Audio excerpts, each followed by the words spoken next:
There's everybody. All right, and I guess it's 6 o'clock, so welcome, new members. You. Thank you very much. Uh, For those Sorry for your loss. joining us tonight is our new member, full member Sam Corbett, and associate member Carl Schultz. Hopefully someday soon we'll have a live meeting. We get to see everybody in person. Right. If anyone's recording, I could let me know. No, it's bad. You're dumping that out right I outside. see the No. newspaper on. This is my dinner. Preliminary I saw business Kenny get engaged. minutes. Has That was the anybody had a ground-up chance to seating. review the minutes? So, George, this is Carl. I couldn't find the minutes anywhere. Yeah, where you knew you're probably not on the email loop with Sonia yet. Does she have your, she has all your information, right? She should, yeah. And where you weren't a member at the time, she probably didn't send you Okay, the minutes for these. thank you. Anybody prepared to take an action on the minutes of April 5th? I am. Motion to approve the minutes of April 5th as noted and presented by the planning board, planning department. Is there a second? Richard, you're on mute if that, if you did second. There you are. Did you second that? I did. Okay, thank you. Any discussion? All in favor? Richard? Aye. Mike? Aye. Mike Baptiste? Aye. And I'll put, that would be 4-0-1.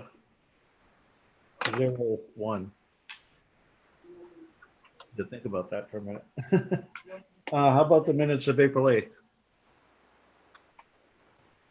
I move that we accept and approve the minutes of April 8th planning board as presented by the planning department. A second. Discussion? All in favor? Richard? Aye. Mike Baptiste? Aye. Mike King? Aye. And aye. If you make a motion, please state your name as well, too. I didn't catch who did the second on that motion. Richard did the second on both. Thank you. I was just going to ask if you were with us tonight, Kevin, but you did speak earlier. Next item is a minor modification for Bay Point. Could you explain that, Ken?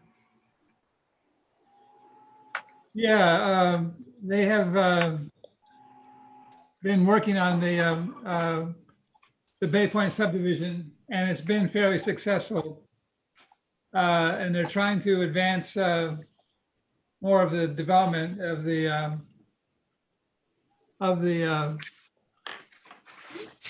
golf course. One of the items that they had suggested was that they change the configuration of the phase 2 development area. As you recall, previously there was an extension of a road into some of the woods around the golf course links. It was intended to be a location for some additional homes. What they've done is they've eliminated that road. They have the spur that was coming off of the subdivision road has been removed, and they're just building along the southern extension of phase 2 along the road with some variations, but pretty much just taking out the additional road and development that was associated with the spur. Are you able- Same number of houses still proposed in the development. Are you able to put that up, Ken? No, I'm not. So, given that, that the modification drawings aren't on the website for us to look at, or we can't share them tonight, I suggest we defer this until we can.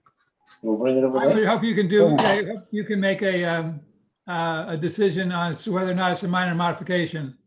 I can't do that without seeing the drawings. Yeah, I agree. He screwed something up. All right, I think it is not a minor modification. I think you can make that determination by the idea that the road is no longer there. But if you're feeling strongly that you can't act without additional information, then what it does is just going to postpone the decision for going to a public hearing if necessary for a major modification. That's the road. Who did that? I don't know, man, I'm trying to listen. Ken, doesn't that also need a modification of the subdivision approval? Yes, it does. Yeah, so that means they need to file another plan. Exactly. Yeah, if all it is getting rid of that sort of a leg that goes off to the north, it should be a fairly easy plan to do, but they nevertheless have to file it, and we have to be sure that there's no implications from the change that affect the rest of it. That's all. That's correct. And the question was whether or not it's a minor modification so that the process could proceed. I recommend that you find it as a major modification and proceed to request a public hearing. How was that road extension approved, Ken? Was that a minor modification or do we deem that major? That was a subdivision approval, George, as a part of the special permit.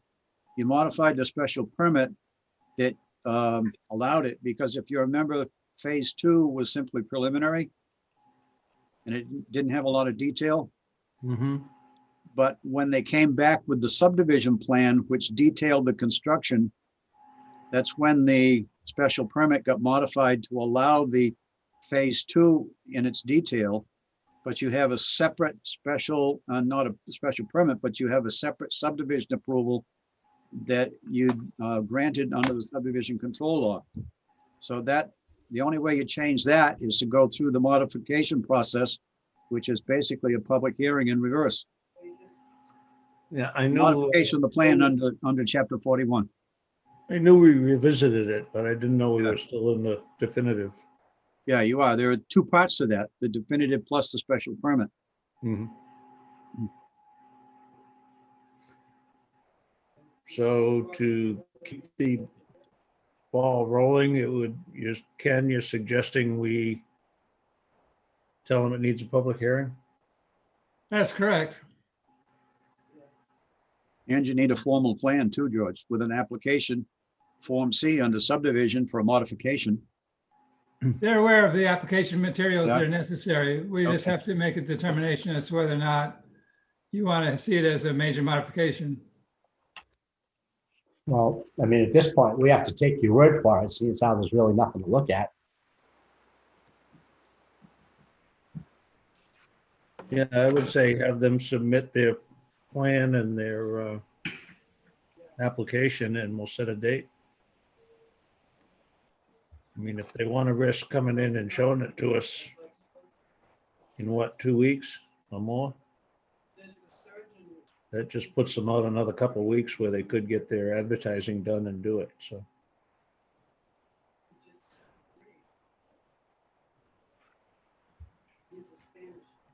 At the same time, though, given that our director of planning is recommending that it's a major modification, and there's no risk. And that's the no risk, the no risk direction. And if there is an advantage to keep things moving by denying the minor and saying we have to move ahead with the major, that may be the most expedient way to move forward.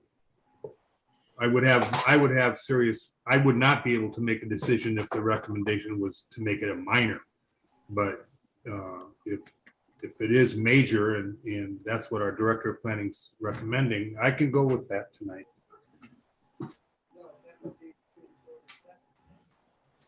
So would you like a vote on that, Ken? Yes, please. So the motion would be to recommend a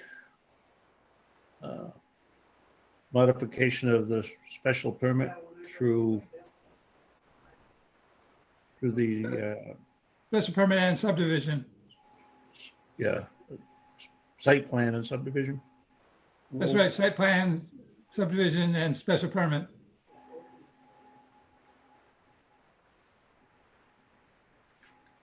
Did I hear somebody make that motion? So moved. Second. Motion's made by Richard, seconded by Mike King. No, Any discussion on that score? All in favor? Mike King, aye. Mike Baptiste? No, did Mike disappear? Mike King? Aye. You want me to vote for Mike too? Sure, but both hands up. And aye for the chair. I don't know where Mike Baptiste disappeared to. Ask me, George. Ask Richard. Oh, didn't I? Didn't No. I say Richard? Sorry. Yeah, so I vote aye. Thank you. I'm sure Mike will be back as soon as he gets squared away. You want to do Sam Corbett too. Hi. Oh, yeah, this is his first member. Sorry, Sam. Okay, George. Next up is approval not required plan for 9 Camp Street. This was before us a couple weeks ago, and we had some questions, I believe. Yeah, we didn't have the frontage wasn't clearly delineated on 9 Camp Street, as well as the neighbors weren't identified, the abutters, on the original plan. And we did that. Are we able to put that plan up, Ken?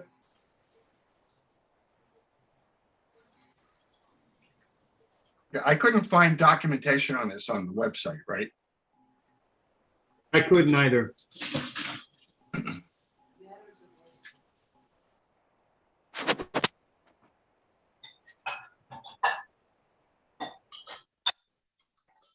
I'll text Sonia and see if she knows where it is.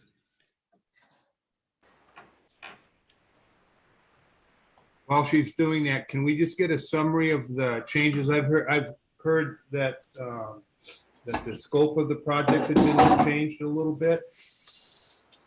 It didn't change at all. Basically, the 2 houses existing on one lot prior to subdivision, and we didn't have the frontage of one of them on the plan on Camp Street, and we didn't have the neighbors weren't identified, the abutters, and so we did that. That was the only change.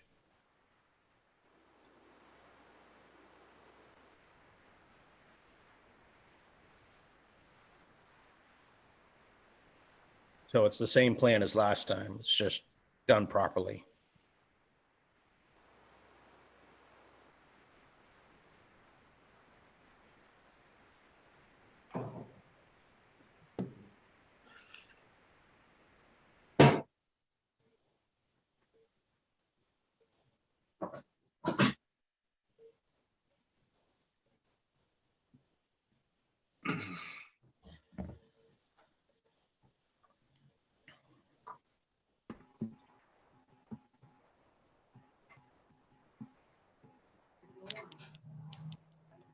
I gotta, I don't think you can see the plan on there.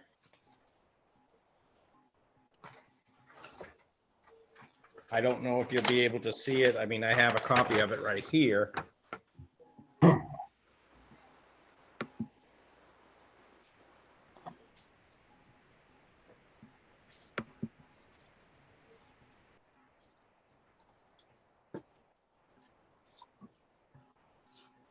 Son, you said it was posted. I'm trying to find the location of it.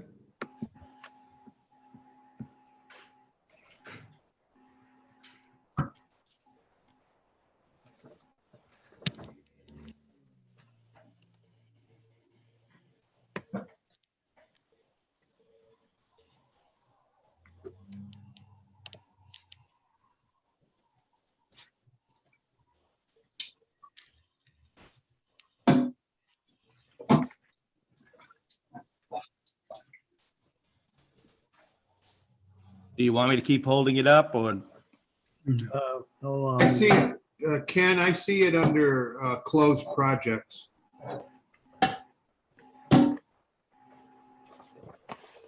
Toward the bottom, 5-21, 9 A&R.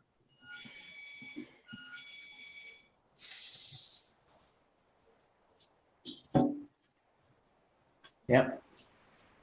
Good find, Richard.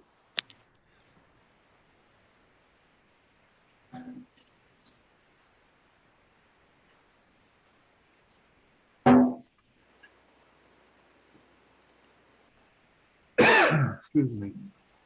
Any questions from the board or concerns? Or I have to be honest, Mr. Chairman, I don't remember the issues from before. I know that there's 2 houses and 3 lots on the existing drawings that I see when I look at, on maps, and the new, the plan we see now shows 2 lots. The frontage is as required, I believe. What were the issues again that needed to be addressed? The abutter notification and what else? and the frontage for, I think it's called, On Camp Street. oh, That wasn't on the original plan. I see 80 feet there now. Yes. Yeah, that's, I don't mean to And, butt in, but that's not the plan to approve, Richard. That was a sketch. There's another plan, a larger plan.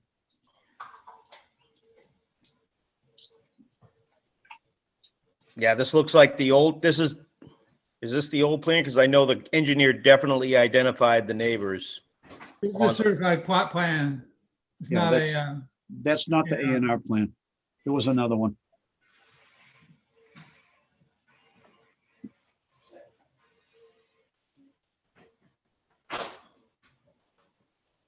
under this process, two structures on one lot, do they have to maintain the same footprint?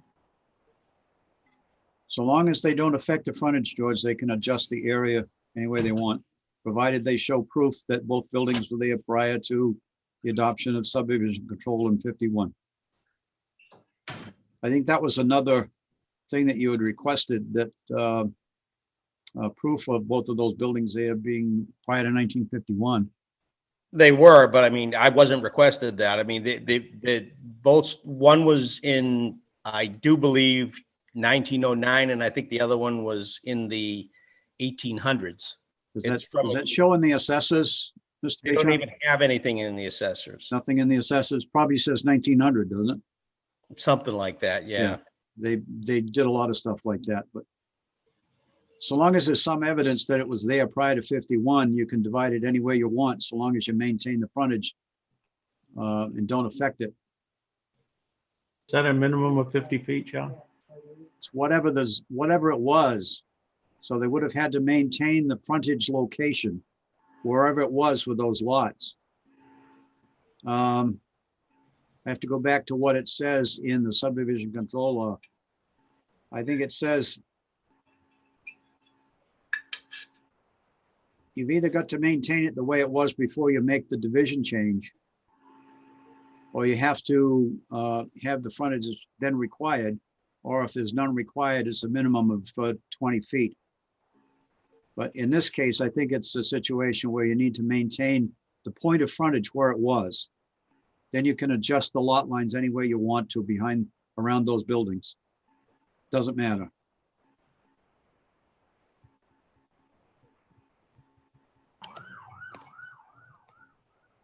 So, Charlie, I think I heard you say that the map that we were looking at, and on the website, there's two documents. One is a blow up of the map on the A&R. In the A&R, there's 6 pages, I believe, 8 pages. Page number 8 is a full map of the area. It's the same thing he's holding up, right? The plan that you saw before, Richard, had the place for the planning board endorsement. It had the subdivision name. There you go. That's the one. This is the plan, it's the A&R plan. Yep. All right. Yeah, that's the one I'm looking at in the 8-page on the website. All right, that now shows the frontage on Camp Street, and it shows the abutting lot owners that surround both of the lots in question. Right. And the way that the plan is set up, I see no reason why you can't endorse it as an A&R.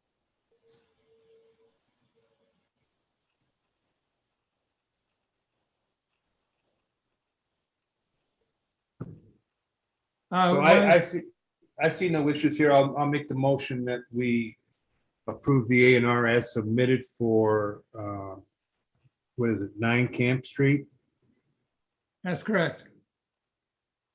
I'll second that. All right, any discussion? One of the things that they'll want to do, Ms. Bouchant will want to check in with the building commissioner on the ability to redevelop those sites because of what he had decided on the subdivision of the Historical Society historic building off of the hospital property down on the southern end of Main Street. Just to check in, it'll be important to check in with the building commissioner on what is necessary to, if anything, to ask for relief. We for this small already site. went to the historical, we filed with historical already on it. All right, it wasn't an historical issue that was the case that was at issue. It was the fact that a smaller lot had been created. Yeah, and that, and in order to build another house on the other lot, and tear down that one, I'd have to go to the ZBA. Right. Yep.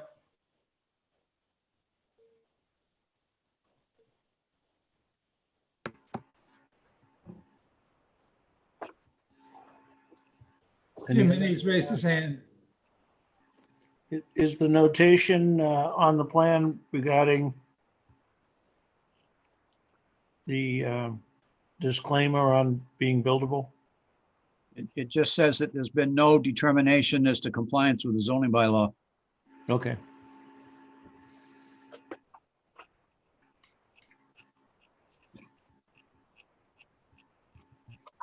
Anything further? Hearing, call for a vote, all in favor?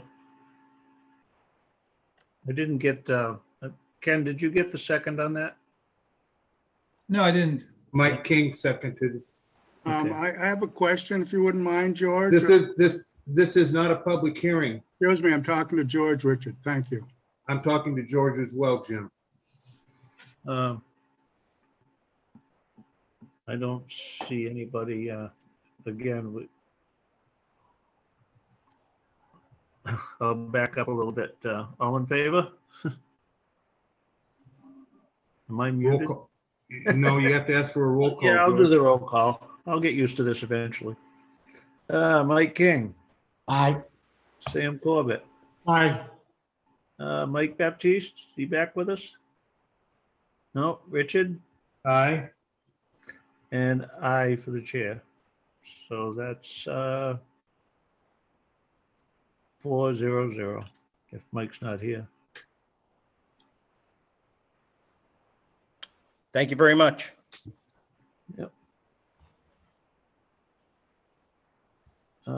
Let's see now, the next item we have is the continued site plan review for BERE Solar on 0 North Carver Road. Good evening, all. Did we lose member Baptiste? Yeah, it seemed to have. I don't know what the issue is. He was in the planning office. I don't know where he went. Unfortunately, I think we need all 4 of the original sitting members present for this hearing. Ken, can you confirm that? You're on mute, Ken.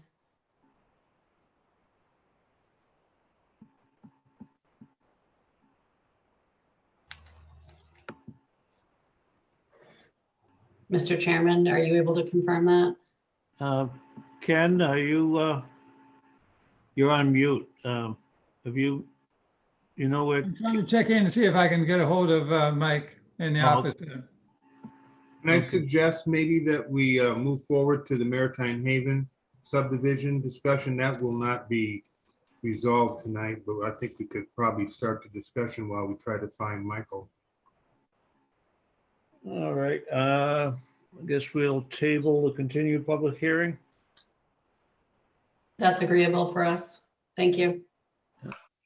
Somebody make that motion. So moved. Aye. Second.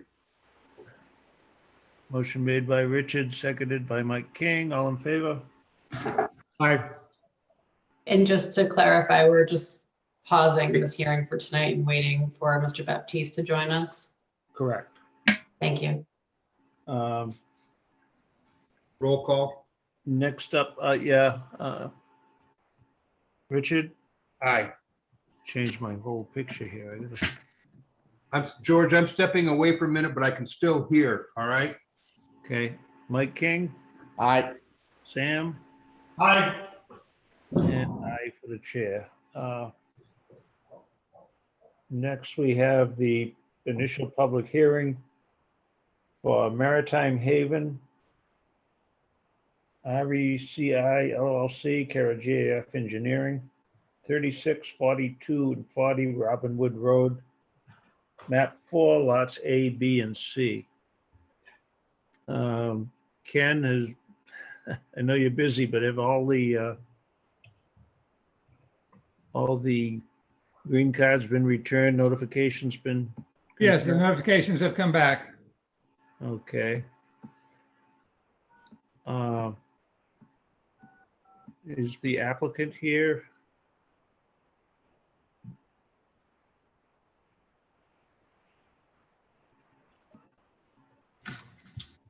Mr. Chairman, Tom Gay is trying to speak. I can't hear him on my machine.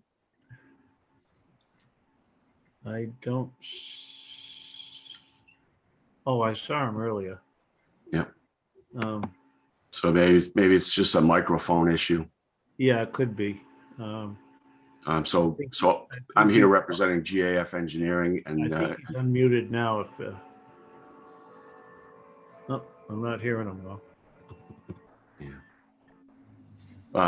So I guess I could begin, Mr. Chairman, if you'd like.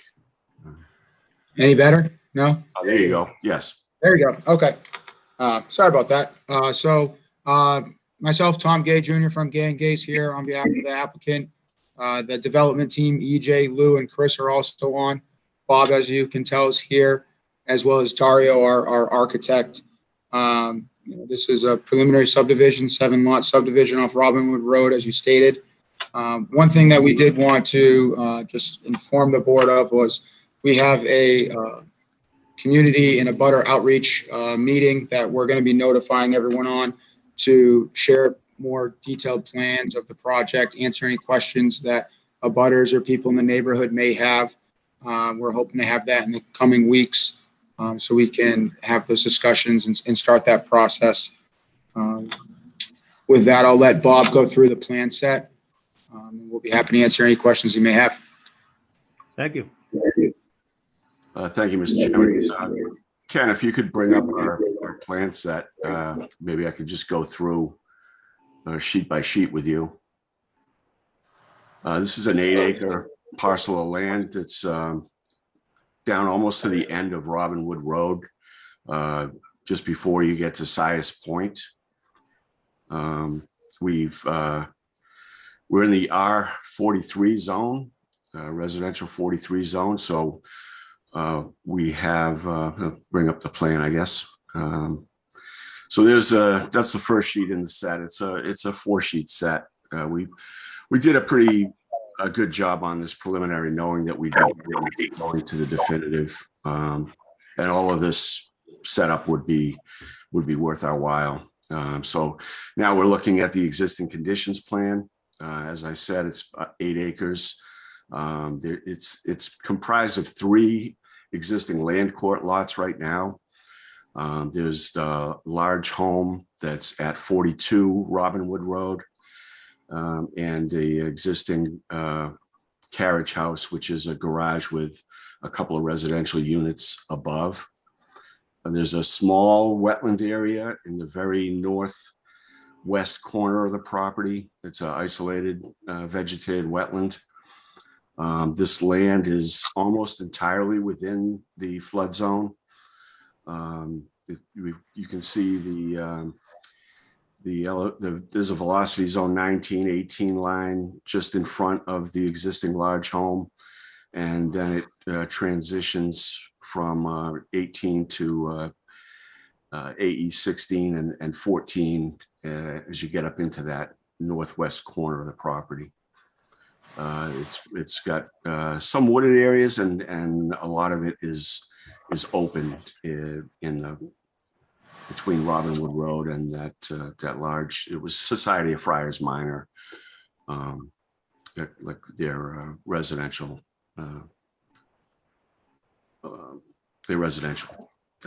Building. But so if we can go to the subdivision plan or the lotting sheet, Ken. So that's all still existing conditions. So the lotting sheets, we've got about a 650-foot long proposed road. We're creating 7 lots. They all conform without very much extra room, if you will. So it's 180-foot frontage with 43,000 square foot minimum.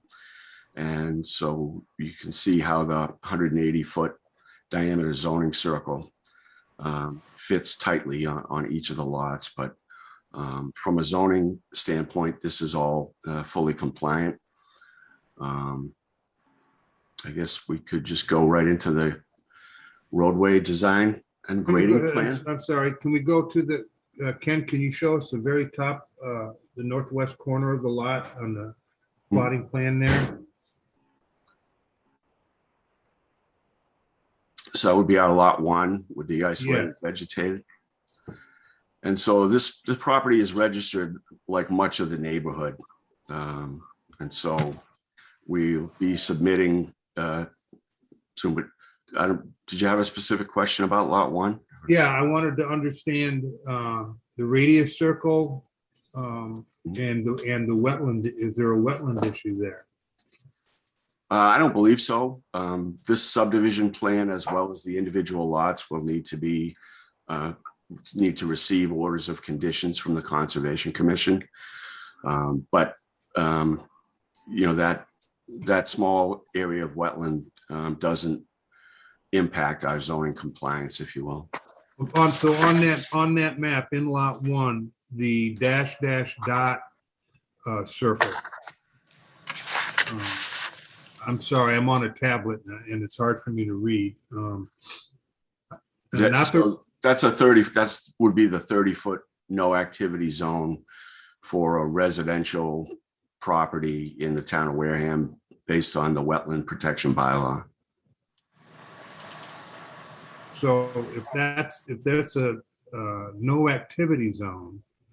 It's So bear no. with me. It's a no disturb. They won't want us to do anything. And we've looked at that and there's plenty of room on that lot to do what we would like to do without touching a tree in that area. Can anybody hear me? Yes. Yes, you said dash dash dot. That's the 100-foot line. The dash dot dot is the do not disturb, which is the much smaller circle. Ah, thank you. I just wanted to correct that because Thank you, Dario. Are there any restrictions within the 100-foot radius? Well, it's all jurisdictional, Mr. Chairman. If I could just get through this and then we could take all of your questions maybe further along. If I could just get through the presentation as you choose. That's fine. We'll just come back to it then if you want. Sure. Go ahead. If I could, Mr. Chairman, it's up to you. Yeah, please, go ahead. Okay. Okay, Ken, so if we can just get to the roadway grading plan, what we're looking to construct. So we have a 650-foot long dead end road with a cul-de-sac at the end, which we would like to have impervious in the middle so that we could put some amenities, some landscaping, maybe some community items in that landscape circle. It's a country drainage sort of design. It's a 20-foot wide road. We are requesting it to be a gravel road.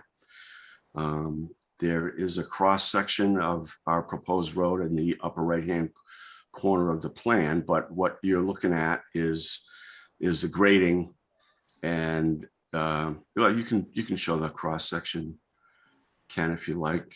So it's 20-foot wide gravel. It's cross pitched to the north or to the left as you would be driving down the road.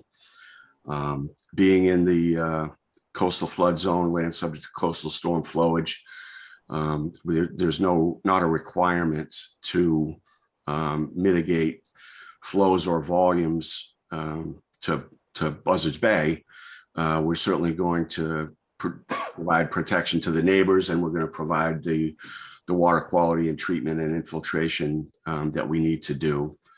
But you know, on this property, in a straight 7-inch rainfall, we're going to make sure that we can take care of that water and not impact the neighbors. And but the 100-year flood elevations are based on a coastal storm surge, and so in that situation, for hopefully only a brief period of time, the land would be inundated. And so we're trying to put this together in a way that works with the grading on the property and the flood zone regulations. We've certainly covered the zoning.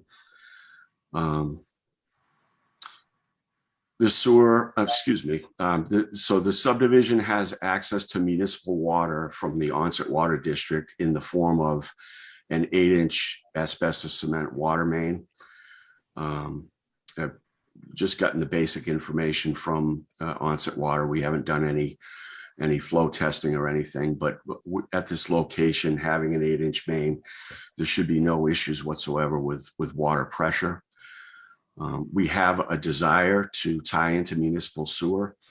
The plan that you have shows a force main heading up Robinwood Road.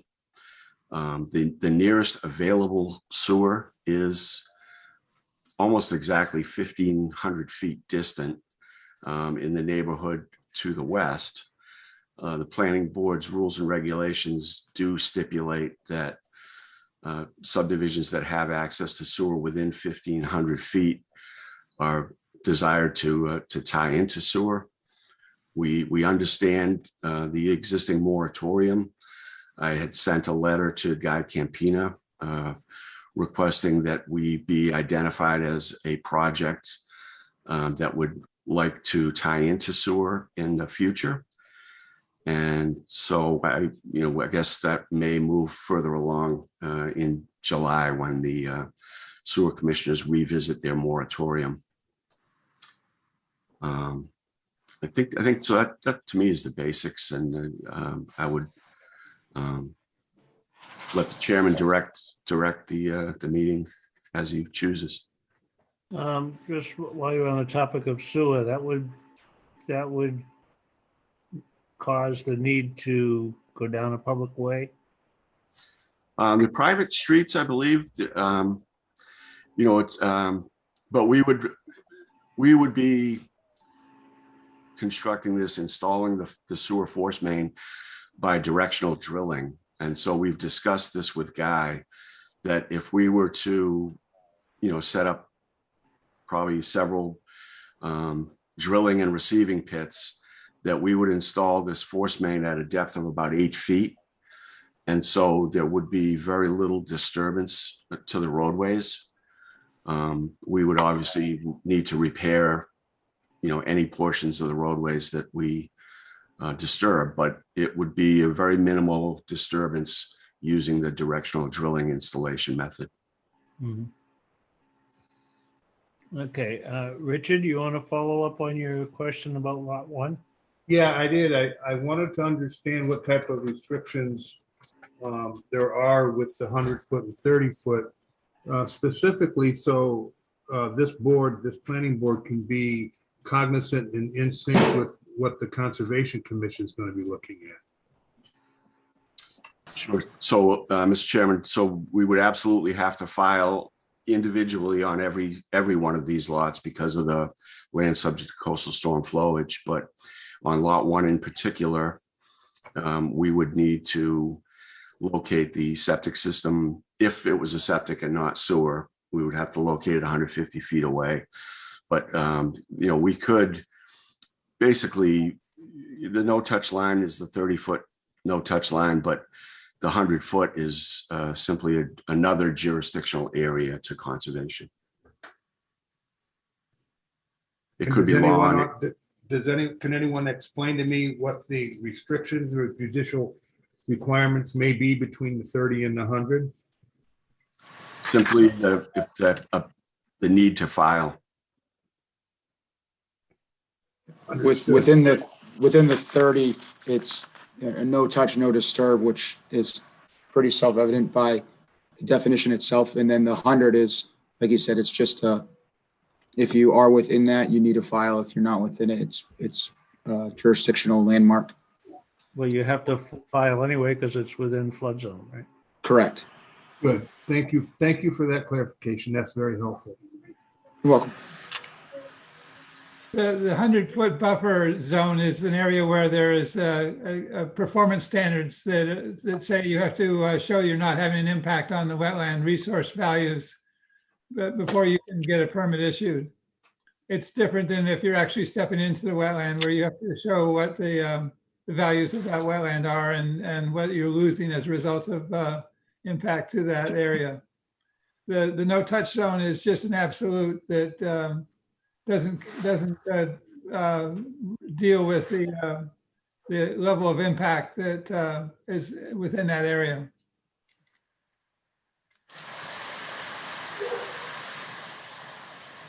Any plans for the existing priory there, the existing structure? Basically, that building cannot stay with this plan. So the main house would be raised and the carriage house is going to be raised. And for the time being, I think we're going to hold off on doing that, but we're trying to get the permits in place so that things can, proceed in the best manner possible. But both of those buildings need to come down under this lotting scenario. Given its location, is there more benefit to keep it intact and not have to? It's something that the owners have spent quite a good deal of time thinking about. So perhaps one of the owners could weigh in on that. I'll briefly state that we've had a lot of meetings as a team with Dario, the architect, and all the owners and Bob and playing around with different scenarios. And, you know, this was the best option that they felt to bring to this board. You know, if any of the, you know, owners or members of the want to chime in or provide any more detail, but I think it's been a well thought out process. And we really wanted to make sure we came to you tonight with detailed plans and, you know, what we think is a great project for the area and for the town, and something that complies with all of the town's zoning bylaws. Out of curiosity, what is the condition of the existing buildings? Well, Mr. Chairman, so that's one thing that I would add, that so that existing building is very old. Sometime after 1900 it was built, and so it's not flood zone compliant. It has some structural issues, and it would be really completely out of character with the new homes having to be raised column foundations and flood zone and building code compliant. So I think I can speak a little. This is Dario DeMar, the architect. We spent a lot of time doing two things. One, looking at the existing home, because as an architect, it's a beautiful building, but it's in real disrepair if you start looking at the guts, especially in the basement, where we're having problems looking at some of the water that's potentially coming in and how we would fix all that. It's still livable, but if we're going to try to keep it for another 50 years, then we would be replacing a lot from the roofs and a lot of the siding and windows. So we did our initial plans for several months, keeping that building. And the more we looked at it, the harder it was to do, because if you recall, the building is long and narrow. And one of the toughest things is it pretty much takes up all the views of the ocean, where with the lots laid out as they are, we can pretty much get most of those houses to be able to have a view of the ocean, not being blocked by the big horizontal building. So if it was salvageable, we would have kept it. We did look at it very seriously. We drew existing conditions drawings. And at the end, when we started looking at how practical it would be, it got very difficult to keep the building. So when it was all said and done, it made the most sense to take it down and just put up, you know, several nice ocean view houses. So to renovate it would have to be elevated, and that's just not practical. Well, it wasn't built for all the new codes. That's the problem. And if we renovate it the way we want to renovate it, then you have to bring it up to all the new codes. And then that makes it really cost prohibitive. If we were to just point some of the brick, no big deal. But if you start to spend a certain percentage of the value of the building to get it to where you want it, then the entire building has to be brought up to all the codes. And that just kind of shot it out of the water for us when it came to trying to do what we really wanted to do with the building, which would have been to take off some of the wings that were added on after it was originally built to provide better views. And it was just, we looked at it, we've got tons of plans with it there because that was our initial intent. But when it was all said and done, it just didn't make sense to keep it, both fiscally and aesthetically. Well, I think that was one of the neighborhood's big concerns, and I don't know if I understand what you're saying. I would think that would alleviate some of the, it's not like you ignored it and just want to tear it down. Oh, no, I can show you the drawings. We'd be happy to share them with you. We've got a lot of site plans showing that building. Yeah. Dario today in our meeting shared conceptual rendering of some of the new buildings, and they're beautiful. So I think once we meet with the neighbors, show them what is being proposed, they'll be very pleased with the architecture and the aesthetics of the buildings. Mhm. George, could we go to the grading plan one more time? I had a couple of questions, if I might. Sure.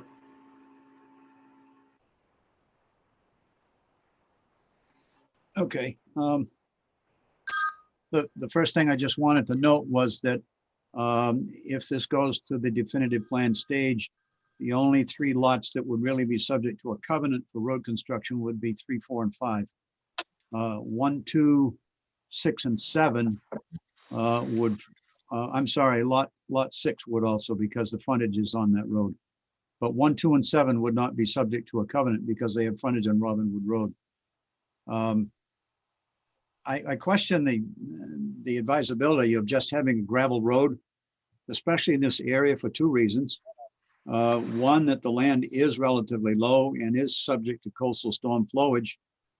And the second reason is that I would assume that without seeing the plans for the houses, that they're not going to be cheap. And that I would also assume that people are going to be buying them would want a paved driveway. To have a dirt road leading to a paved driveway, to me, doesn't make any real sense. And I think that the GAF idea of low impact drainage is fine. I have no issue with that, with the exception of wanting to know what's to the north of it. We don't have any detail as to what is on the neighboring lot to the north. So if we've just got a swale that's headed in that direction, I want to know exactly what was happening on that lot. You don't want to impact that in any way, irrespective of the fact that they're all in the flood zone.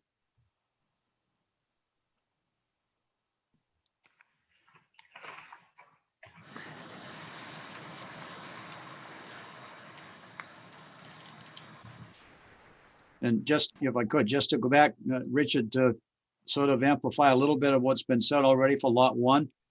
Anything between a wetland and the 100-foot setback requires at least a request for notification to the Conservation Commission you're doing something. It can be done either through a request for determination of applicability, meaning that the Conservation Commission makes a determination of whether there could be an impact to wetlands, or they could immediately say, we want a notice of intent. So for any activity that takes place within that 100 feet does require notice to the Conservation Commission in one of those 2 forms.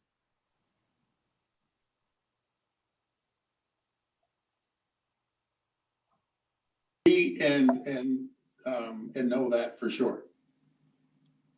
Actually, the entire project requires notification because the road would be in the flood zone as well. So Right. It isn't just the lots, it's the entire development that would be subject to conservation approval, both for construction of the road and then individually for the construction of the houses. Agree and understand.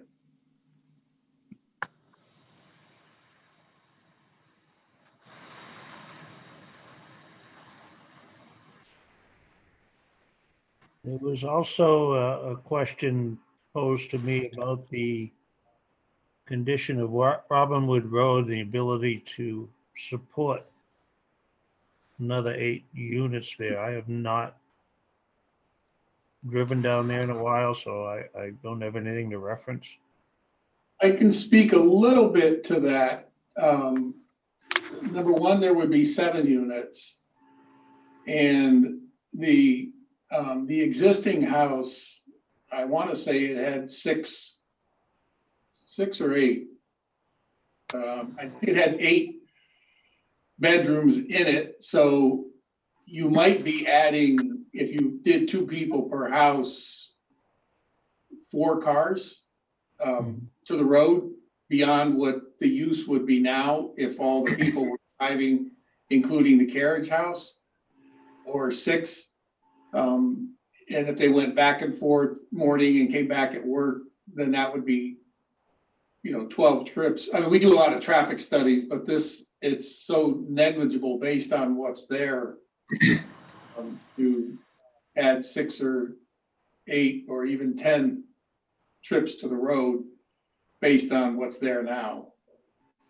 It's pretty insignificant. Not that you couldn't do a traffic study, but it'd be, I think, really not worth the effort because it's not that big of an impact beyond what's already there. The road's in good shape. I think it's roughly 18 feet wide paved. But it's in decent shape from the few times that I've been down there. Mm-hmm. And why the choice of a gravel drive? That was the owner's preference. We certainly understand the advantages of pavement. And I don't disagree with Charlie's comments.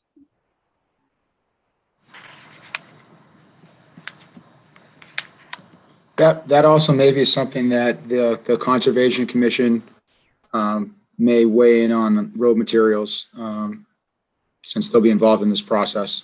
Mm-hmm. So some towns, they will have a preference, even though it may not be the ideal driving surface. They sometimes do like to see that in areas that have wetland issues or flooding issues. Is there, does it change the calculation on your impervious surfaces? Was it done that? No, Mr. Chairman, it's, I would still be doing the calculations using a runoff curve number of 96 for the road versus a 98 for pavement. So it's really no difference as far as the calculations go. And I would, should this be approved as a gravel surface, I would be making all the assumptions as if it was paved. But, I think it's something that we still need to discuss, and it's certainly to the planning board's purview to provide us with any guidance in the decision, hopefully in the affirmative of this preliminary. I didn't give a full accounting of what we would be seeking for waivers on the definitive plan, but certainly we would be seeking relief from sidewalks and street trees and street lighting and those things. Those aren't deliberated at this stage, so but we would appreciate the planning board's guidance on any of those things that we would be requesting for waivers, whether it's in your decision or if this gets continued for a couple of weeks so that people have a chance to drive out to the property, which, we would encourage. We're not, and we haven't, I guess, we haven't talked about if we've received any municipal comment letters. So as of this morning, when I spoke with Ken, they hadn't received any letters. Maybe some came in at the last minute. Yes, an email did come in. I have one more question, please. Yeah, go ahead. Is that you? Yes, this is Richard Swenson. Looking at satellite views of the area, it would appear that most of Lot 1 and Lot 2 is currently wooded. Part of Lot 3 and a little bit of Lot 7. Part of the proposed road, specifically up on lots 1 and 2. How much clearing do you anticipate there? Well, we've only got conceptual house locations based on, Dario's desire to protect people's views, and so we're not at the point where we have a proposed tree line, but you can see the existing tree line on here. I think it's a work, but right now we're just not there. Okay, that's fair. And I think our goal would be obviously to give people a view of the ocean and not strip the site, down bare, because it just doesn't make sense for anybody. But I think getting a view of the water would be the number one goal as far as the development's concerned, because we're on the ocean. And We're not in any way, because we were very careful when I started locating the houses, blocking anybody else's views as well, abutters included. So the only persons, the back of a house you would see would be from one of the houses here to the other, but we're trying to avoid that as much as possible with the placement of the house. So let me ask a question of Charlie. Charlie, is it a realistic expectation of mine that I would be able to see foundation outlines on the site plan before we approve it? No, because the location of houses and so forth is not a consideration unless you are under a special permit. This, under a subdivision, it requires area and frontage for the purposes of obtaining a building permit, but it does not require you to actually locate where each house is going. Thank you for that clarification. I suppose the engineer and the architect could do that if they have shown one. I don't remember that it's a requirement, though. Thank you. I didn't write it down. This is a preliminary plan, correct? Yes, sir. Yes. Okay. And all the lots will be serviced from the proposed road other than lot 1, accessed by? That's a good question. Maybe 2.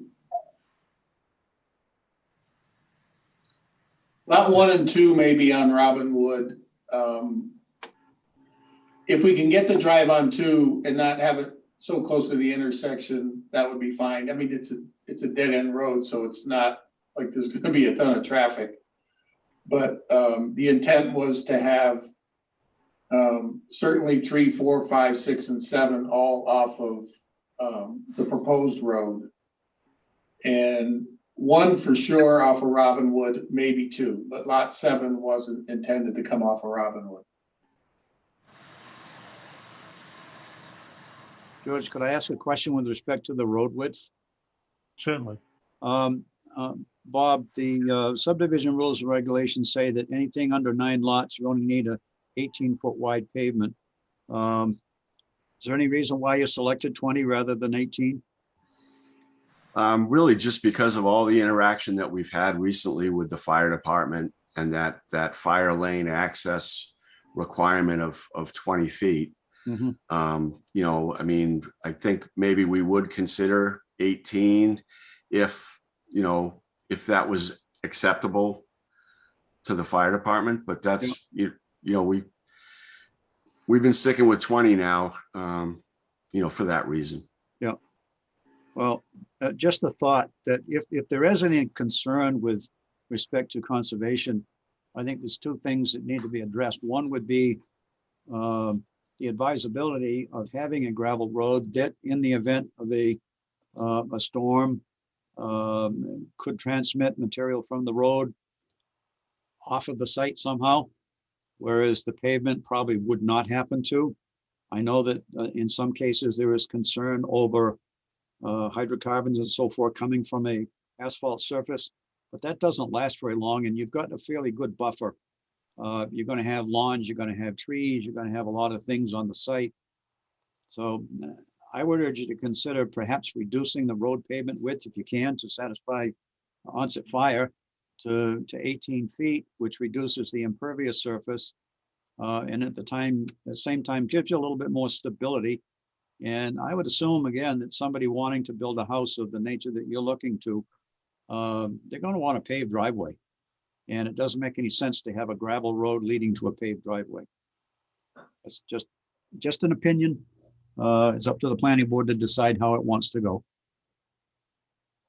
I have seen pavement with, and I don't know the name, but kind of a gravel finish that seems pretty durable and maintenance free, but gives you the look I think you're trying to achieve. But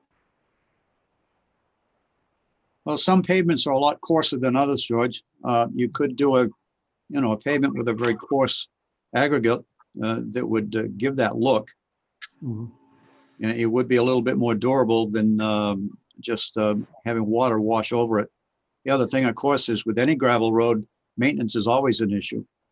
especially when you grade it flat. And it doesn't matter whether you pitch it from one side or whether it has a steep crown. There's always a pothole issue with a flat road. So there's going to be constant maintenance to keep the potholes out of it.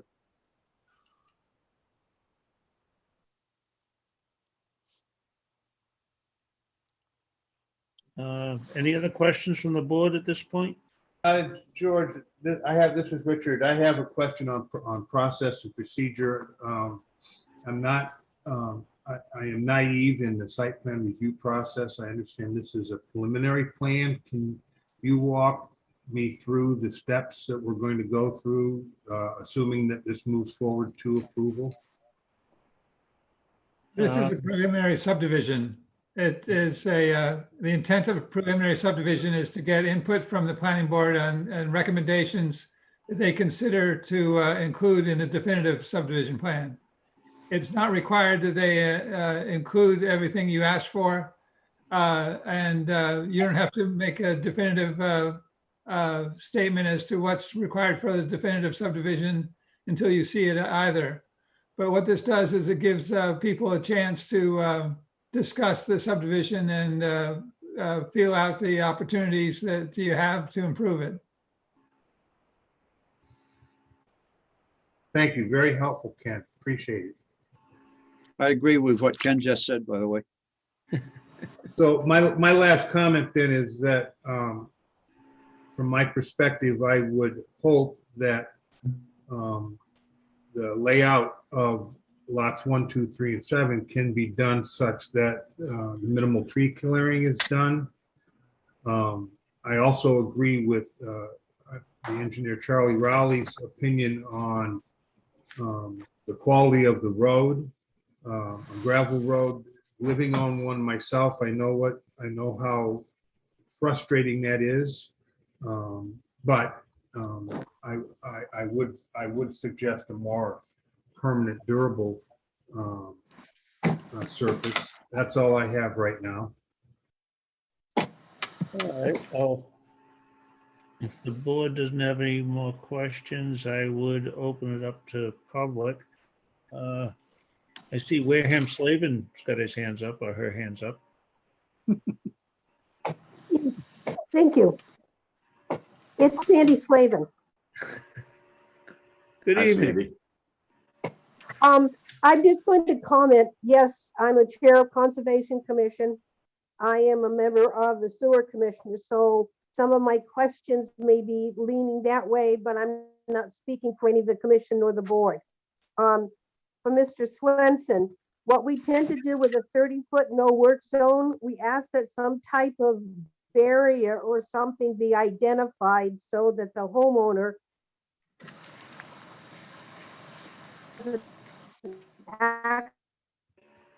We're losing you, Sandy. development setback. With 100 foot, sorry? You broke up there. Did you say that you try to have some physical barrier put in there to protect that 30-foot area?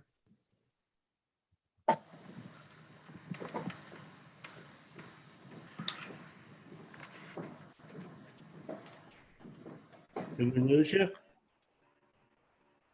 Sandy, we can't hear you.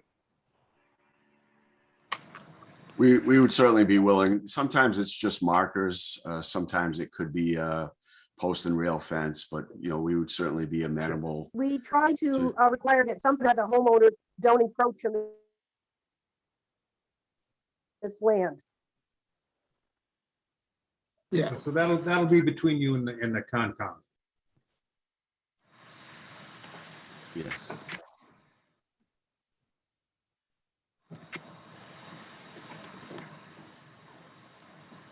I think you're gonna get Alan to take his foot off the cable.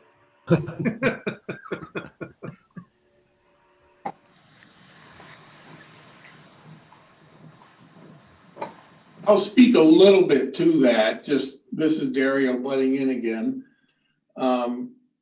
What we do and what you try to do is let the homeowner know that that's a do not disturb. We don't put a physical barrier. During construction, you certainly do silt fences and everything because you don't want anything going in that area. I think when we're all said and done, not only will we not touch it, but it will be physically obvious where it is because the fact that we're not touching it. So all the trees and natural vegetation will be there. And then you just let the homeowner know this is a do not disturb. Don't go putting a sandbox or a swing set there, so that they know that it's do not disturb. But you wouldn't put a fence or something, because it kind of defeats the purpose of keeping it natural. But you make them acutely aware of where it is and aware of the fact that they can't build anything in it, be it a shed or a swing set, or, you know, God forbid, I want a bocce court everywhere, but you can't put a bocce court there either. And in some other municipalities, I've seen the Conservation Commission, instead of a fence or some kind of physical landmark, installing of some kind of a rod or something that can be, an engineer can go, a surveyor can go out in the field and identify, and, you know, you could have some kind of covenant in a deed of a no-touch area reference. So it's clear, it will be on the plan. Other towns have used, instead of a fence, like a PVC with some kind of medallion on it, something that will durable, but you won't notice unless you went out looking for it. So it really would be up to the Conservation Commission. They might have a standard of practice, and Bob, you might be familiar with it from your dealings with them. Yes, yeah, we'll be required to put something physical there. And, sorry, historically, the Conservation Commission in Wareham has asked that something be there to delineate that 30-foot no work zone. It could very well be a split rail fence. It could very well be boulders, something to say, hey, don't disturb what's on the other side of this. I'm not looking at a chain fence. I'm looking at something that says to the homeowner, whether it's the current one or any future one, because we've had more than one people, well, I didn't know there was a 30-foot no touch zone because the owner didn't tell me. And we get a lot. So, and for Richard, the 100-foot mark, we tend to have an order of conditions, and for what I'm hearing, what I'm seeing here, it will definitely no fertilizer other than slow releasing fertilizer, that type of thing, so that the lawns do not look like a golf course. It becomes more of a low nitrogen reducing the water. And Mr. Chair, if it's possible, I'm going to put another hat on. It's called the Sewer Commissioner. Yes, this project is on our list of pending the moratorium being lifted. It is number, I think, 5 or 6. But my question is there any idea what type of water table is between this project you plan to hook to the sewer? I'm very concerned about I&I and the water table level. So through you, Mr. Chairman, Sandy, the use of the low pressure sewer force main would eliminate almost any I&I issue. Okay. So it'd just be like a welded PVC pipe with only a few clean out manholes, basically flushing manholes. So the guy was very happy with that type of setup. Okay, thank you. And Mr. Chair, one last thing. How old are the buildings that are on this site? About 1900. And so when we're ready to apply for the, I've reached out to the Historical Commission. How'd you know I was going there? I was going to say Historic Commission needs to be notified. Yes, so I'm awaiting an email response, but we're not ready with all the utility shutoffs and so forth that we need to do the application online through the building, through inspectional services. So, but we know we've got to get that, and I'm planning on filing one request for determination of applicability for the demolition of the 2 buildings. Okay, and the final thing, that road, you could put in a pervious road and then have it vacuumed once a year. But my other question, you're gonna put the snow when you plow it? Ocean. Well, we can identify the snow removal areas, probably along several of the lot lines. Just, I think that was those comments I've been accumulating since I've been hearing things. And yes, they'll be coming before sewer and you'll be coming before conservation. And I appreciate you listening to me now. Thank you. thank you. I'm a neighbor and I would like to ask some questions. Excuse me, could you identify yourself, please? Yes, my name is Lisa Fast. I live at the end of Sayers Point Road. Am I correct that you're anticipating that the road into the property, and the cul-de-sac, that road is going to be a private road? Is that correct? Yes. Okay. Are you aware that, I'm not talking about coastal flooding, but just about every rain, there is a very, very large area that is flooded, and frequently for a couple of days? What area would that be? If you think in terms of where the long building is, and between there and Robinwood, there is a very large area that, with very little rain, tends to flood. Well, I think the week after next is when we're scheduled to do test pits. So we haven't done test pits yet. And, once we get that information, we'll know a lot more about the soils in the water table.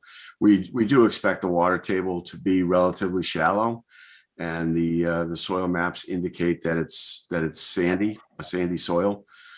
But obviously, when you're dealing with portions of the property that are very flat and they're at elevation 4 or 5, it wouldn't surprise me that there's a slow infiltration rate at the surface. But that's work that we have to do. Okay. Assuming that there is storm drainage that has to be dealt with, where is that storm drainage going to flow? So the current plan shows it would flow off the road into a swale, and then to another swale. It's, again, we haven't done the test pits, we haven't done the calculations, but we're anticipating providing infiltration for the homes and providing treatment and infiltration for the road system. We need to protect basically the properties to the north and south and create an overflow situation that would go onto this property and toward the bay. Who's going to be maintaining the wall? Do you know which wall I mean? So yes, there's a retaining wall along the beach that hold, basically it's along the edge of lawn and beach. And so all of the maintenance, any maintenance requirements for what's in common ownership would be taken care of by the association.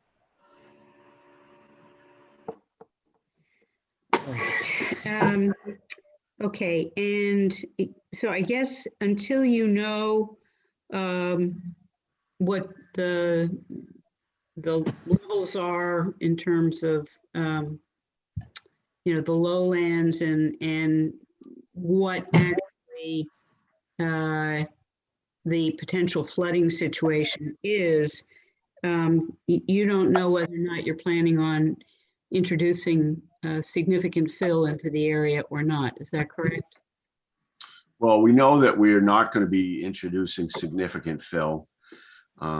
It's part of the building code and the FEMA requirements. We'll be allowed to elevate the pad of the homes by approximately 2 feet for, positive drainage around the home. So we'll be restricted by the building code on how much fill we can bring in. And of course, it's also a cost associated with that. So we don't want to bring in any more fill than we need to, and we cannot bring in more fill than we're allowed for the flood zone compliant homes.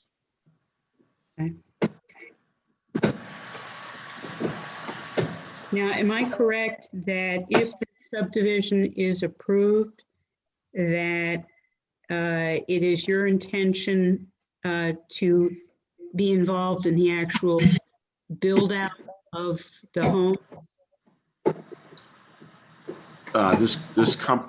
Yes, the client is from start to finish involved in everything to do with the construction of the homes. Okay, so you're not going to be selling lots, unbuilt on lots, correct? Correct. Okay, thank you. I don't have any other questions right now. Okay. Thank you for participating. Ms. You're Hayes? welcome.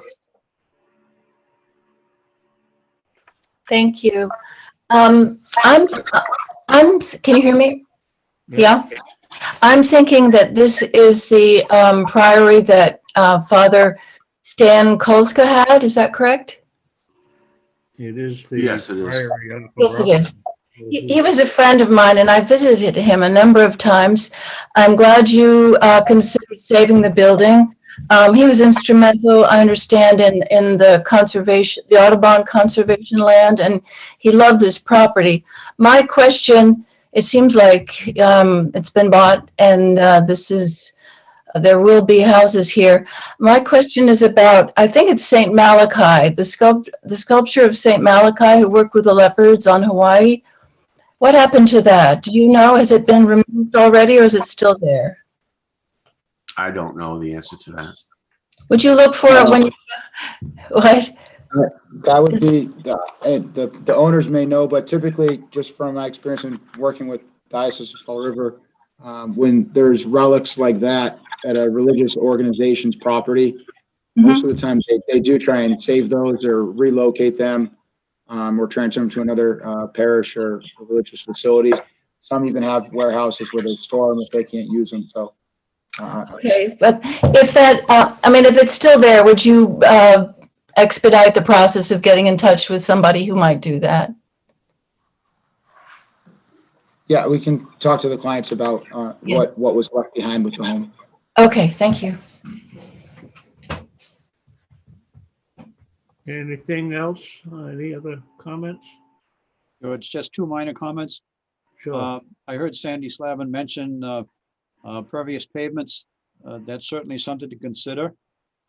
It will reduce the amount of runoff, but they do need to be maintained on a regular basis. In other words, vacuumed as she suggested, because as soon as the pores within the pavement fill up with sediment, which will happen when you sand the road, it needs to be sucked out of there so that the drainage will work. But I believe it would be an appropriate use for a pervious pavement in this area. And the second minor thing is, and this is for Bob, where you've got that drainage swale shown between lots 3 and 4, don't forget you're going to need a drainage easement there because it's crossing the lot line. So anybody that buys either lot 3 or 4 has got to recognize that as a drainage area so that they don't get into a fight as to who maintains it. Yes, I was aware of that, and we also will be adding access easements to get from the cul-de-sac to the beach. Okay, you did mention something about common land. Is there an area where you will have common land where that wall is? Well, yes, so on the other side of the wall on the beach, and not necessarily a planning board item, but we would be seeking to permit a community pier. So there's a pier to the north, there's a pier to the south. We would like to have a community pier to go with this project. But I think it's probably a 20-foot wide access easement that would run along that lot 5-6 lot line and get down to the wall, and then run along the wall, just so that it's clear that every single lot owner has the ability to access the beach and hopefully the future pier. So you'd show that on the definitive plan? Yes, absolutely. Yeah, most definitely. And again, we still have to file our pre-review submittal with Land Court. Yeah. So. But 4, 5, and 6 would have individual rights then to low water, would they not? I think, I want to say the deed just goes to the shore, to high water. Oh, it does? Yeah. I believe so. That's Jeff's headache. Okay. Well, obviously, whatever the deeds say. Yes. But if they only go to high water, how do you get from there to the shore? Between Yeah, I did include, they purchased it as 3 separate Land Court parcels, so I did include those deeds. You could take a look at them. They're in the. Right, in the I'll take a look. package.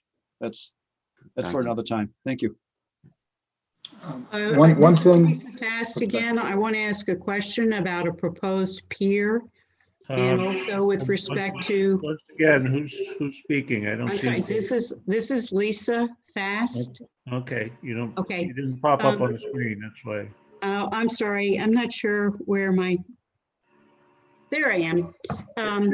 Okay, so my question though about a pier, and apparently a pier for everybody area to be. And one of the concerns I have is that it will interfere with the passage of people who like to walk all along that area. And there is an absolute right to walk along that area between the mean low and the mean high. So how are you going to protect that right of other individuals? So that's a standard condition for any of the piers. You cannot get a Chapter 91 permit without protecting those access rights. So we will be incorporating either by the height or with a set of stairs. I think the pier to the south clearly has a set of stairs, but there's an absolute guarantee that there will be suitable public access as regulated by DEP for the pier. Okay, my second question with respect to that, if you get a pier, I'd be pretty sure that people are going to be getting power boats for that pier as opposed to, little canoes and that sort of thing. And what are you going to do about water safety? People swim over there. Sure. So all I can say is that we would need to first go to the local conservation commission with our pier plans and receive an order of conditions. And then we would be going through the Chapter 91 process with DEP. And I don't know specifically, I don't believe that water safety, water safety, I think is regulated more by the harbor master, the Coast Guard. But it's a completely separate issue from this planning board process. And so I think there's going to be plenty of opportunity through the local conservation commission and through DEP to make comments regarding, what we have not designed as yet. Okay.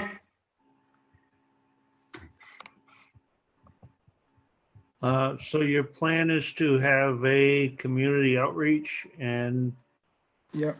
We're going to be hopefully sending out notice. I know we had looked at a couple different locations, and I'm not sure if the team's been able to lock one down with a date yet. One thing that I wanted to bring up before it was overlooked or not discussed was, Dario, could you go into the phasing potentially? EJ had asked that we bring that up, and I know you're most familiar with it. If he's still on. He's muted at the moment. There he is. Sorry about that. Do you have that sketch? Does anybody have the sketch? Because we sent a kind of a cartoony sketch. I don't know if you guys have it. Just a color, hand-drawn color. I emailed it to Ken, but I don't know if he has access to it because it was not put on the website. Okay. Well, yeah, the phasing, I'll try to explain it here. You can't see my cursor though, correct? Oh, good. Well, it's not in there though, Ken. I think you should be able to describe it verbally Right. with the plan up, I would think. Okay, so we can go back to that plan. So looking at that plan, if you were to look at lot 7 and, I'm sorry, lot 6 and lot 2, what exists today are three lots that are very linear, kind of pie-shaped pieces, all with access to Buzzards Bay.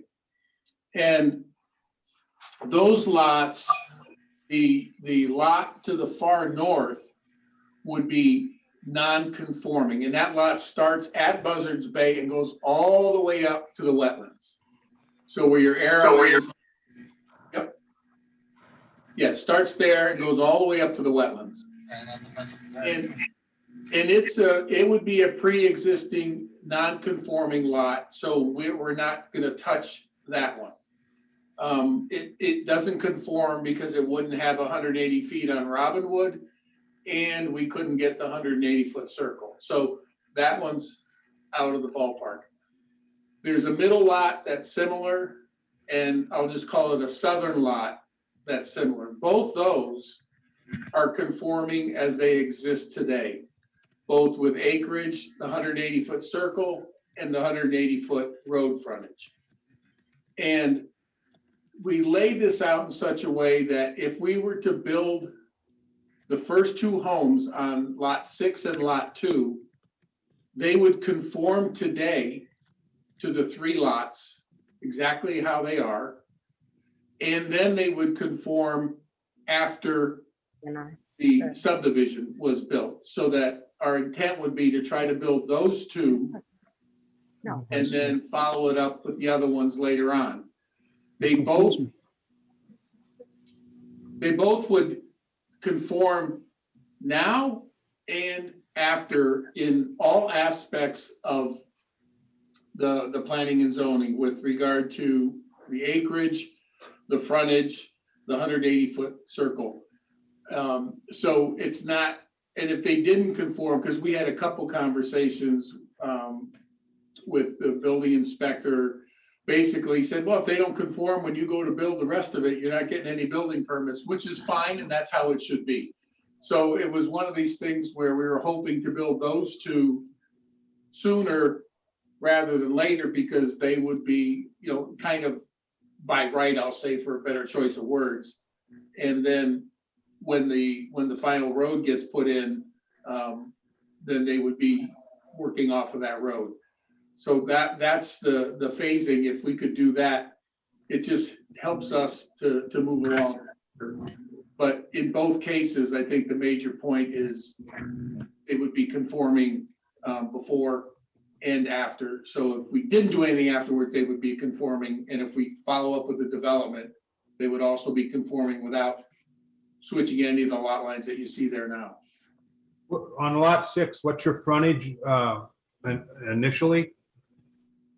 Lot 6, the frontage would go all the way from Buzzards Bay almost to the word Robinwood. It's probably 300 feet or so. And then the middle lot, I wish I had that drawing because the drawing shows the existing lots and the proposed. I'll find it. I'll find it. Don't bother. I'll find it and take a look at it. Yeah, no problem. But they're both well over the 180. You don't really have to measure them. It's the northern lot that we're saying, hey, that doesn't comply. We're not touching it. But I understand the concept you're proposing. Yeah. You're describing the existing lots, Yes, the existing 3 lots. Okay. If Ken scrolls up to the existing conditions plan, then you would see those 3 existing land court lots. That's fine. Let's move forward. Mm-hmm. So as I was saying, you're planning to do some community outreach, and you mentioned something else. So that's going to be in the works. So hopefully we'll have that scheduled in the near future. We'll make sure to get in touch with everyone in the neighborhood and, you know, the 300-foot of butters, and then anyone kind of in that Robin Wood Road area that could potentially be affected by this or be interested in the project and may have some insight for us. I believe that was all that we had discussed. I'm not sure if I'm missing anything though. And then would you plan to come back to this board with those recommendations, or was that? Yes, I think that, and Bob can comment on this as well. We were hoping tonight to, you know, get some input from the board, which I think, you know, we have. It seems like most of it relates to the roadway and the material of the roadway. And, you know, I think we're open to recommendations on that. A few butters had some questions. It seemed like, you know, more about aesthetics and the trees and the beach. So nothing real major came up from the lot lines and what's in your peer review for the planning board. You know, as Bob stated, it's a conforming subdivision. We're able to design it to meet all of the standards of the bylaws and requirements. So, you know, any other comments or recommendations the board may have, would be happy to talk about. So again, were you planning to come back after your community outreach, or did you want to have a determination this evening? I think. I think. Go ahead, Bob. Well, I think that we would, you know, like to proceed if the planning board is in a position to vote in the affirmative, then I think we would accept that. If there's any hesitation or any desire to go out and take a look at the property, then, you know, my expectation was that we would most likely be asking for a vote in 2 weeks. But it's to the pleasure of the board, and I'm, you know, I don't want to snatch victory from the jaws of defeat, if you will. The other way around, right? Snatch defeat from the jaws of victory. Your cartoon is on the screen now, I think. Aha, thank you, Ken. So as Dario said, lot 2 and 6, those red lines that you see, those dashed red lines running longitudinally, are the existing land court lots. And he's got a red A, B, and C, and those are the land court lots. So lot 2 is on existing lot B, lot 6 is existing lot C, but there are complications with it, and it involves the demolition of the existing homes. So we wanted to disclose to the planning board this evening that that we're strongly considering initiating the construction of those 2 homes, but we need to demolish the carriage house and the main house in order to receive building permits to do that. So it just may not work out. And we're still looking at it, and we wanted to take the opportunity tonight to at least let the planning board know that we're looking at that as a way to get things going sooner rather than later. Correct, because it would not comply if you had 2 houses on the lot or a partial house on the lot at all. So it's complete demolition of everything there. And you can see, we call it 6C and 2B. Those would comply today on the existing lots, and they would comply when we're all done. That strip down the right-hand side. That's the 3rd lot. That it doesn't comply because it doesn't have the 180-foot circle. Was that part of another larger parcel at some point, or?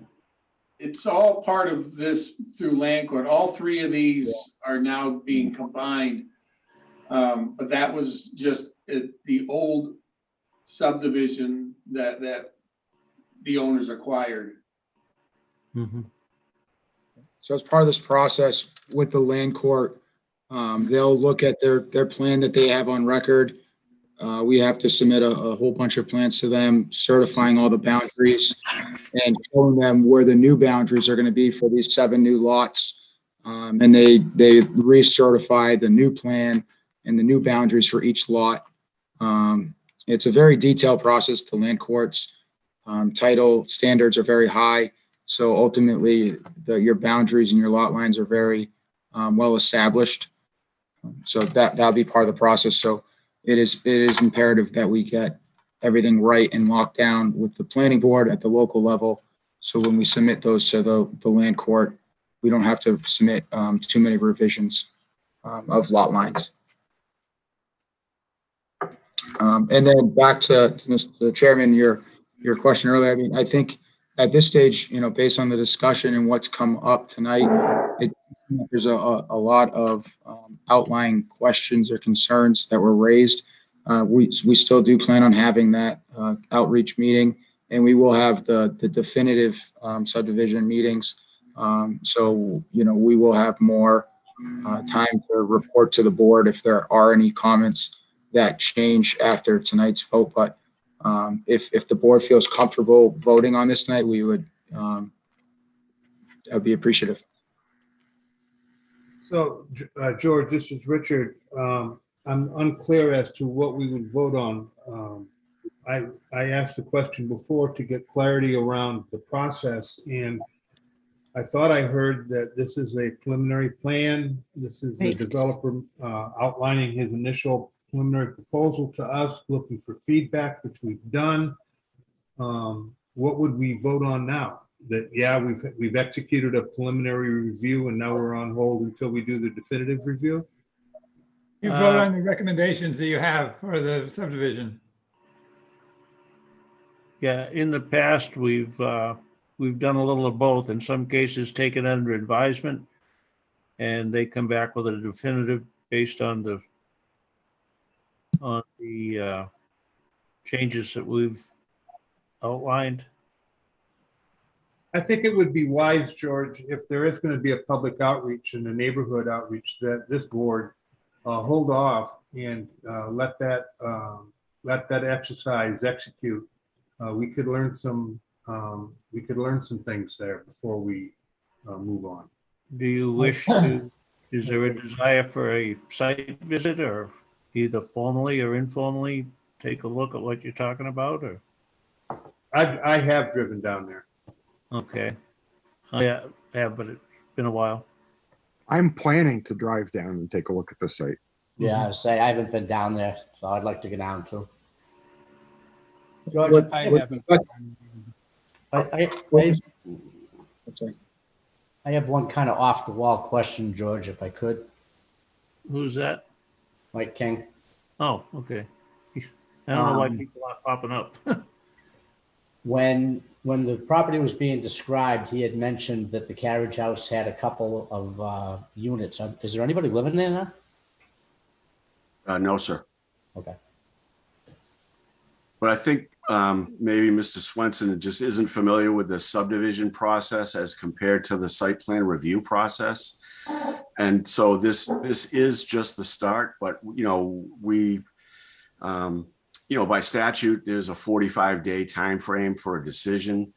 I don't think we have any problem with a 2-week. It's a meeting, not a hearing. But if the board needed 2 more weeks to think about any recommendations, or they wouldn't be conditions of approval, but maybe I don't know why we wouldn't have letters from the DPW and Board of Health and Concom and Sewer or comments, but we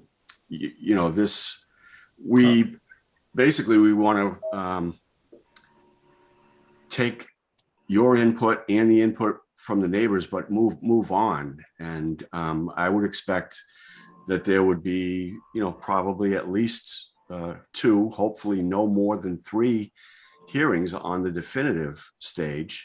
And that process is going to move in concert with land court, which is a slow process in and of itself.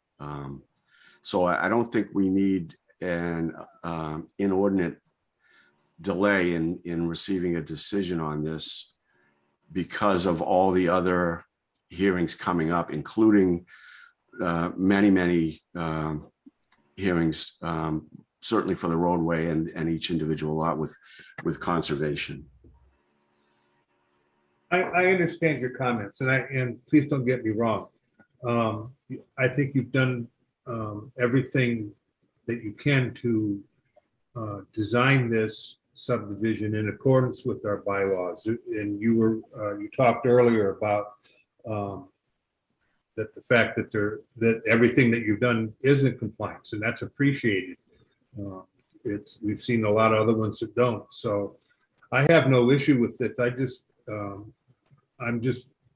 I want to make sure that we represent the neighbors properly here is all. So I can go either way. I think having a vote tonight to say, yes, we've seen the plans and yes, we've made recommendations is fine. We're going to have tons of time to provide other input as we go further down and peel this onion back to get to the final approval.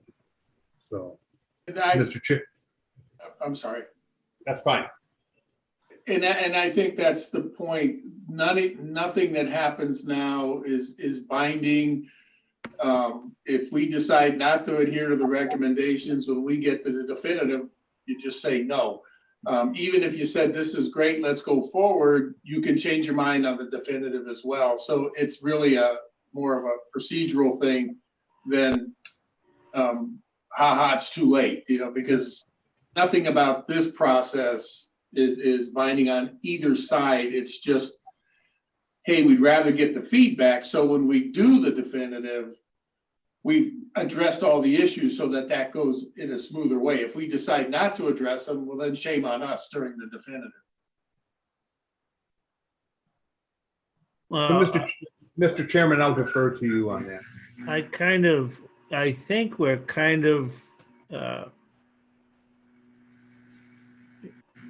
I won't say in favor, but I don't think there's a major objection to what you've submitted.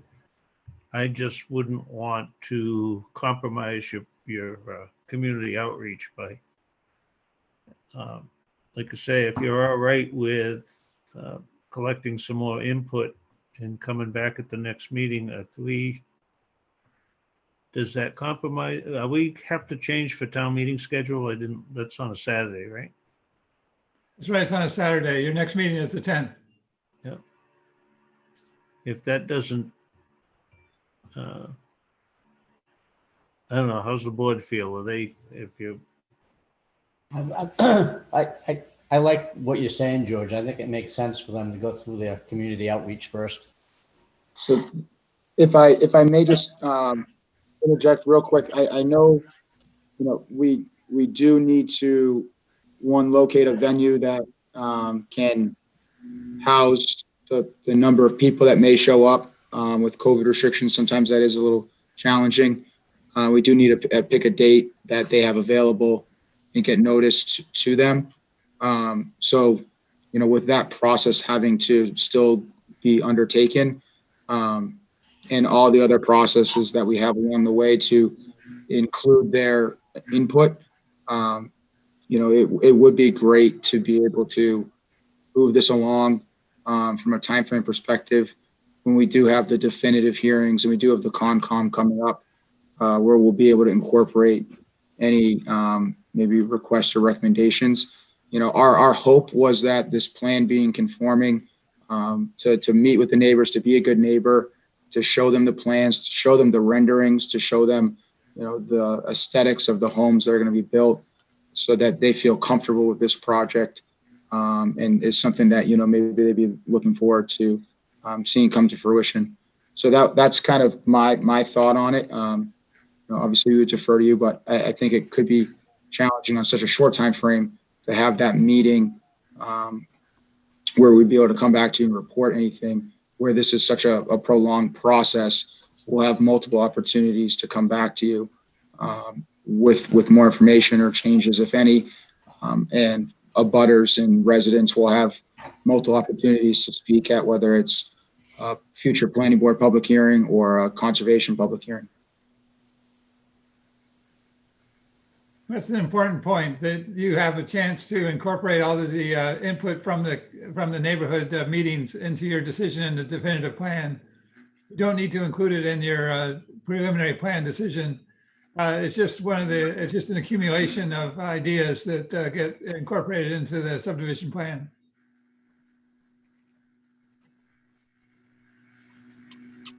Yeah, I have a question. This is basically a rough draft, and there's a lot more information that has to be given before there's a definitive approval. Yes, on the question, is that? Hi, yes. My name is Lori Avila. I'm actually one of the abutters. So I did have a question. When you're going to survey to see the traffic, when would that be? Because this is a summer area, so right now there's only a few people. So the traffic is pretty moderate, but it will start to pick up. And those of us that live here year round, I am concerned about me getting out to work with all the construction. So Are you saying just through the construction process or the end result? Well, like the end result, there'll be 7 houses. So we're talking another 14 cars. So that is going to be an issue because house number 2 is going to be right on the corner. That is a very tough corner, actually just this week. And I was stuck there for a little bit because of someone having tree work and stuff. So it's a very narrow road. It is the town, we're calling for maintenance on the road. So the heavy trucks are going to do more construction to the already potholes that are here.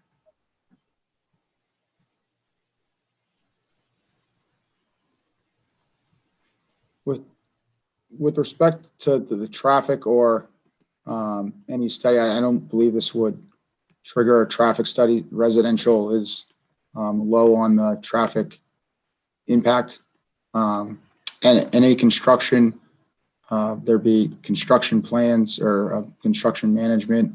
And typically in something like this, we would do as little impact to Robinwood Road as feasible to not cause any disturbance to the butters. I think that's would be further down in discussion as well. Yeah, I think what might be helpful with your definitive, if you kind of illustrate the area density. Of abutting lots. Yeah, I think that might be. Yeah, these lots are still sizable lots for that area compared to some of the surrounding lots.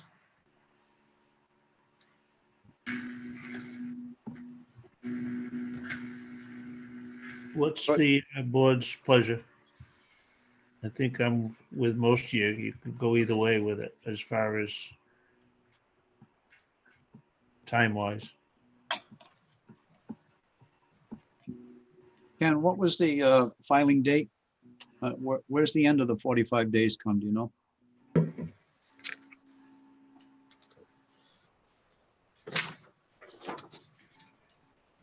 I believe I'm sorry.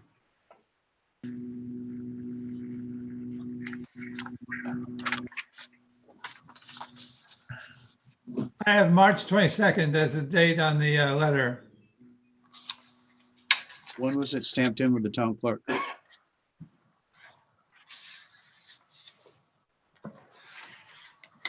March 22nd. Thank you, Sonia. You're welcome. So your 45 days is coming up pretty soon. Pretty soon. Not that it has any ultimate determination on the definitive plan. Just to make you aware. March 22nd, April 22nd, is May 10th outside the 45-day window? Well, we're certainly willing to go to May 10th. I think we've said that. So I have 45 days from March 22nd, brings us to May 6th. That being said, That being said, and Mr. Chairman, this is Richard. I would move that we vote to close the preliminary plan review process, given that we've seen this, we've had a lengthy and comprehensive discussion with the developers, and we move forward. Was that a motion to close the public hearing? No, that wasn't a motion to close the public hearing. Yep, it's not a public hearing, Mr. Chairman. It's just a public meeting. That's how I have it. I see it listed on the agenda, so. Correct. Yep. So move to close the public hearing, George.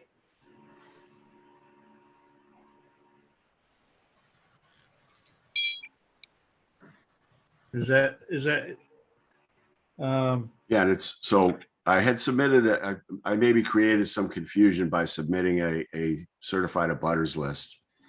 But so this as a preliminary Form B, it's just a public meeting. It's not a hearing. And so I think, you can proceed with your vote, or you can have us come back on the 10th, but it's not a hearing, sir. oh, it's been a while since I've seen a preliminary. It escaped me. George, I believe you could vote on the concept. Well, that's basically what we're Yeah, doing. and just vote that you've made your recommendations to the applicant. And just from experience, I think that's all you need to do. Mhm. And that was my motion, George. I thought I just didn't I misunderstood it. I'll second Richard's motion. Okay, motion made by Richard and seconded by Mike King to approve the concept plan and the preliminary. And good luck sorting that out, Sonia. And the motion and a second, is there any discussion? Hearing none, all in favor, Mike Baptiste? Aye. Mike King, Aye. Sam, Aye. Richard, Aye. and I for the chair. Thank you. Thank you all very much. Have a great night. Thank you, Mr. Chairman. Thank you, Ken. Gentlemen. Thank you. Thank you. Ken, Thank you very much. we got to get back to, Mike Baptiste is back with us now, so we can go back to the continued public hearing on the, did we lose Mike again? No, he just voted. Okay. The continued public hearing for the site plan for BERE Solar at 0 North Carver Road.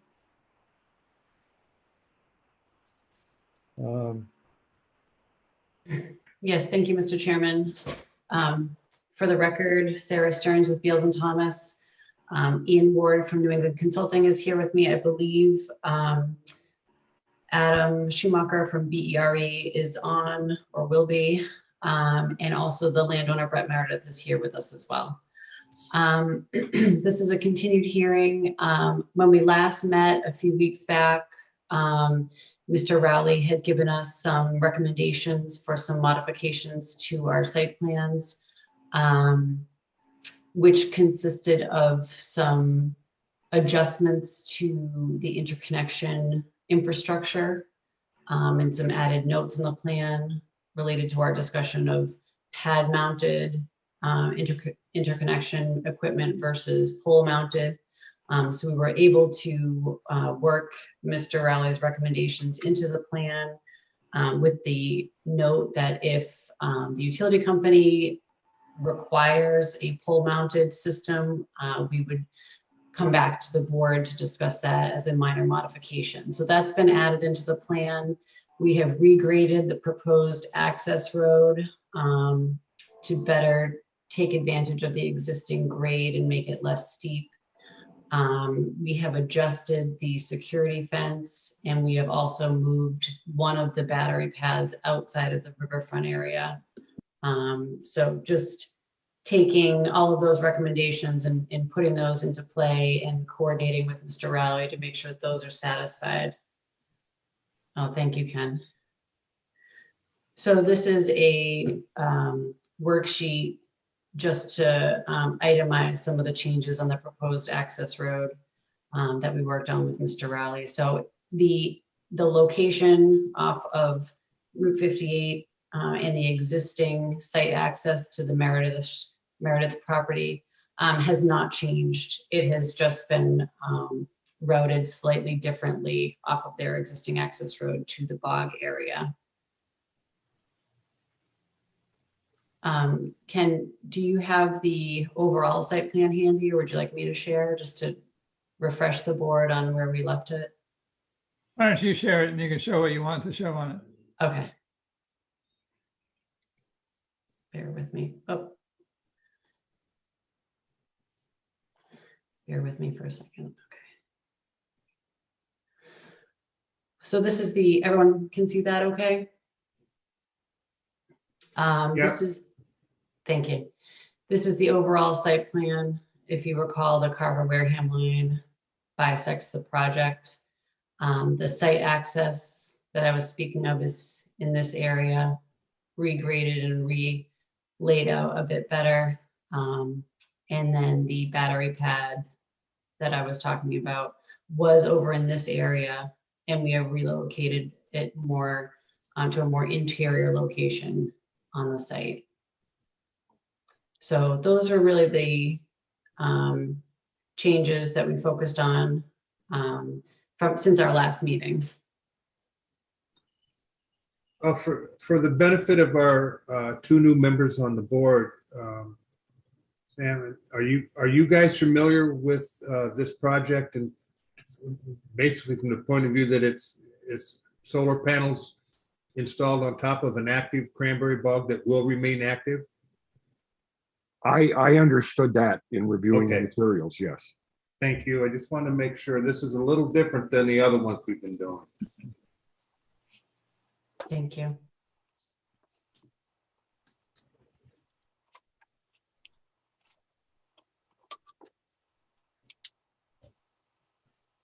So Charlie, I read your letter. Sarah, I assume you've read Charlie's letter of today? Yes, we have. And any issues on your end on that? No, I think all of those recommendations are agreeable.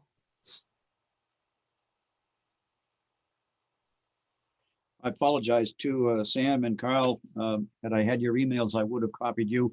But after the meeting is over, maybe you can just give me those that information, so that here on out, I'll make sure that you both get all the documents that I send to the rest of the board and to Ken. Thank you, Charlie. Thank you.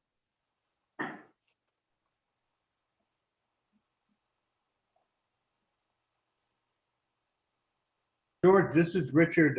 I think that we had our previous meetings on this were very fruitful, and we were very close to approval. I think that all the issues that I've known of have been addressed clearly.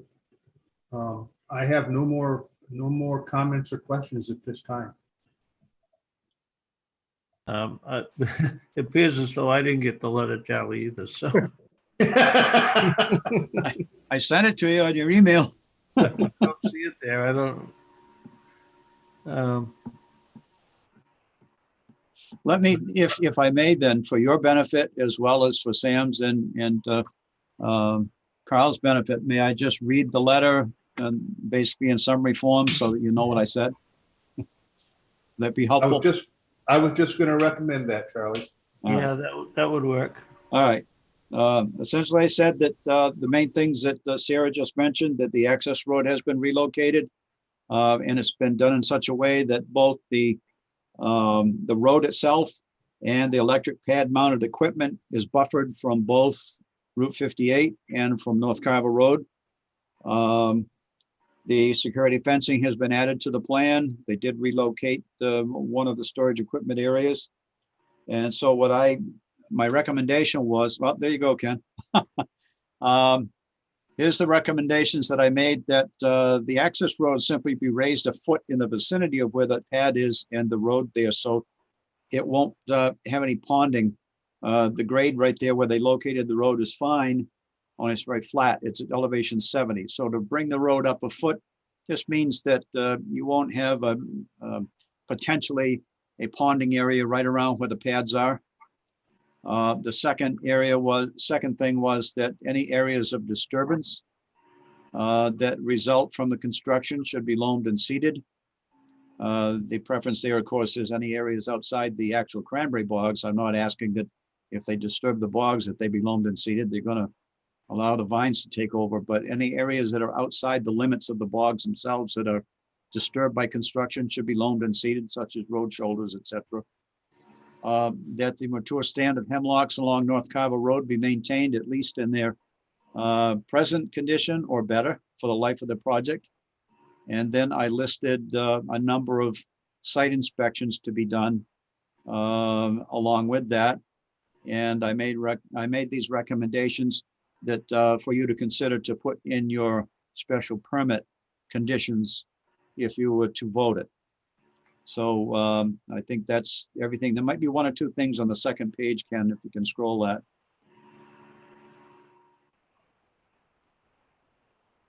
Okay, the last thing was that I think you'd want to be sure that Carver has approved their portion of it too, because it goes over and spills over into Carver for the project as a whole. So if you're going to issue a special permit, I recognize that it's only for the Wareham portion, but you'll want to be sure, I assume, that the design of the plan and the layout of everything fits both. So I'm suggesting that before you actually commence construction, that for your own file, you should have a copy of the permit that comes out of Carver. And the last one was anything else that you may want to consider. Would this project fail, should Carver not approve it, or would it still go forward? Would construction still commence? Carver Planning Board has approved it. If it fails in Carver, then you've got a different plan. I would think that they would perhaps come back with a modification, because you wouldn't be able to go over the town boundary then. The Carver Planning Board has approved the plan. Okay. Do you have a site plan approval now, Sarah? We do, yes, Could you forward a copy of that to the planning board then? of course. Okay.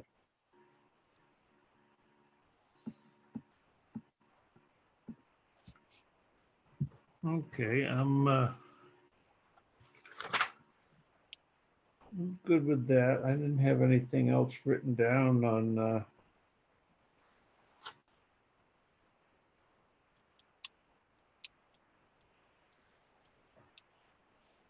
anything else in my notes. The board comfortable with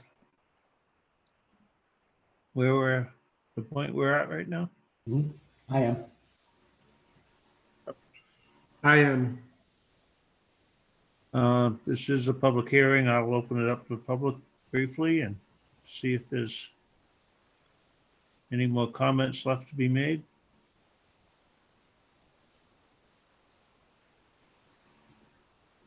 Not seeing any, I will.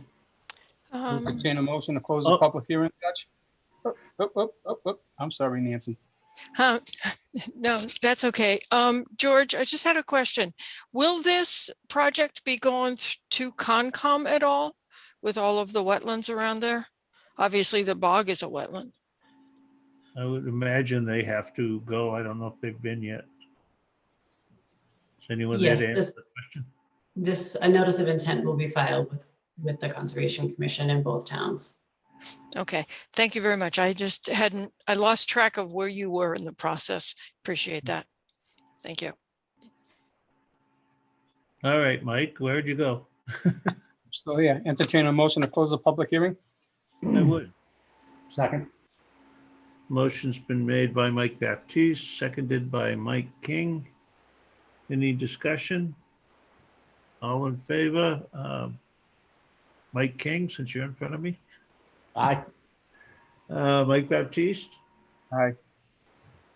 Who'd I leave out? Sam? Aye. Richard? Uh-oh. He's sleeping. Rich is muted. I think Looks he's like he's napping. sleeping. Where'd he go? Aye, Thank you. sorry. And I for chair. Recommendation.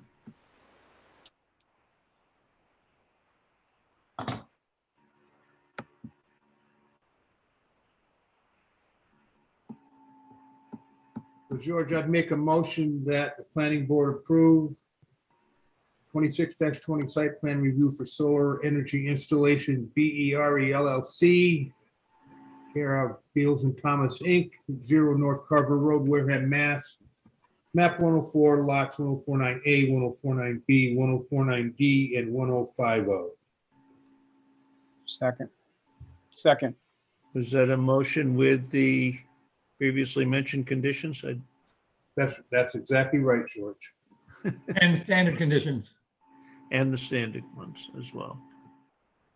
Discussion, is there anything left out as far as conditions go? I think this is a new to us and plan and innovative, and hopefully it's successful. I see a lot more like it, George, I'll tell you. Hopefully it'll be successful and we'll have dual uses instead of obliterating forests. George, I didn't put anything in my letter about decommissioning, but I assume that will be covered at some point. That's part of the standard conditions of a solar field, yes.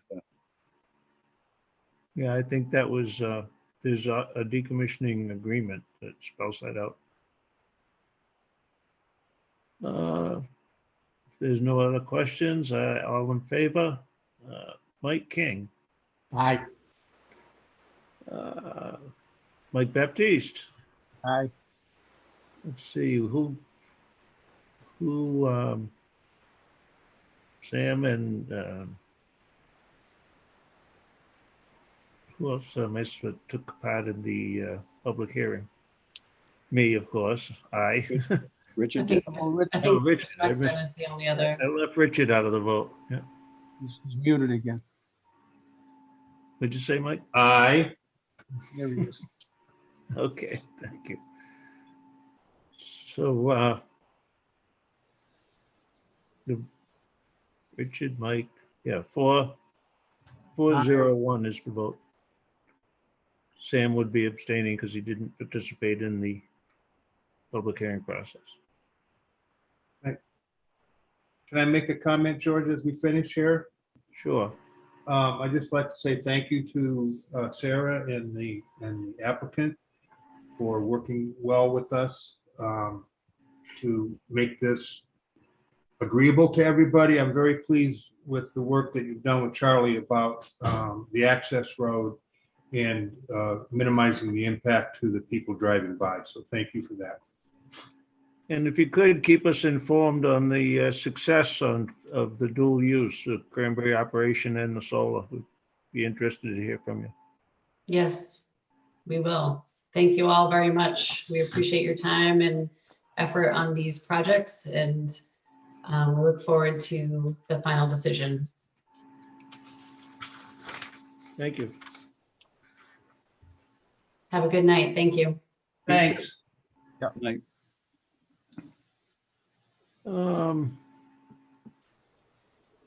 Ken, we had some questions left on the town meeting articles that we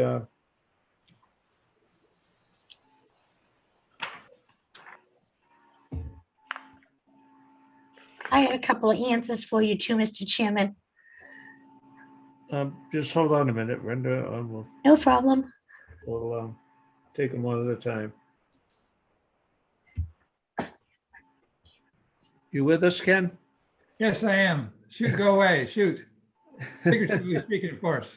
There were some questions on the marijuana licensing. I think an email was sent out explaining them a little differently, but Yeah, there was a request by Selectman Slavin from the Cannabis Control Commission for input on the definition of a courier license and a delivery license. And essentially what it is a courier is a an operation like, I say, Uber Eats that takes it from the retail operation and delivers it to the consumer. The delivery license is more like somebody buys a warehouse full of Wendy's burgers and delivers them to consumers directly. It's having the stock within your control that you deliver versus being a courier that just delivers the materials from the retail operations to the consumers. So we've basically taken all these manufacturers and processors that weren't retailers and we've made them retailers. With the delivery, yeah, it's actually set up first so that there's some social equity. Those that are considered disadvantaged have an opportunity to start up a business with less of a investment to make the go of the business as a delivery service. That's essentially what happened. It's competing with the retail operations. Yes. So Ken, do they have to grow their own product or they can source it out elsewhere? They can outsource it. But it has to go through the same testing procedure and everything else, right? Oh yeah, all the same testing is required. It's just that they don't have a retail front for the business. So that traveling retailer we met at town meeting a few years ago was way ahead of his time, huh?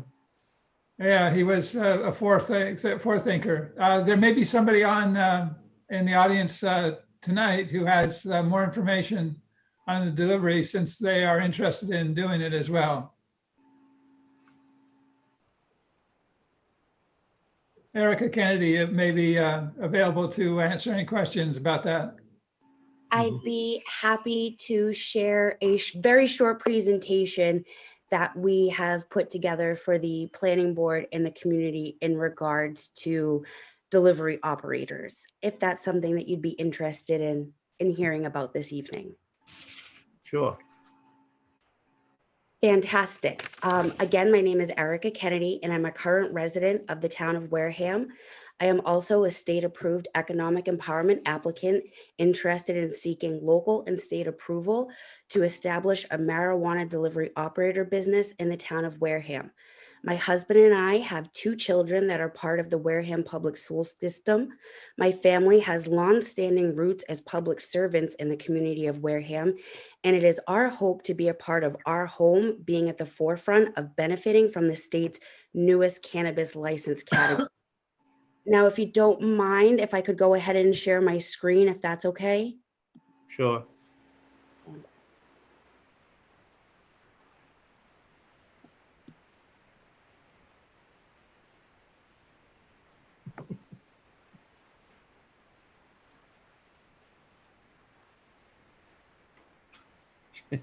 You the delivery boy, Ken?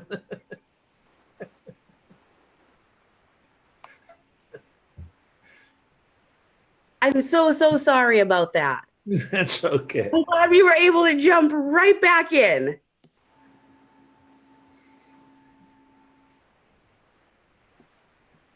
Is everybody able to see that presentation okay?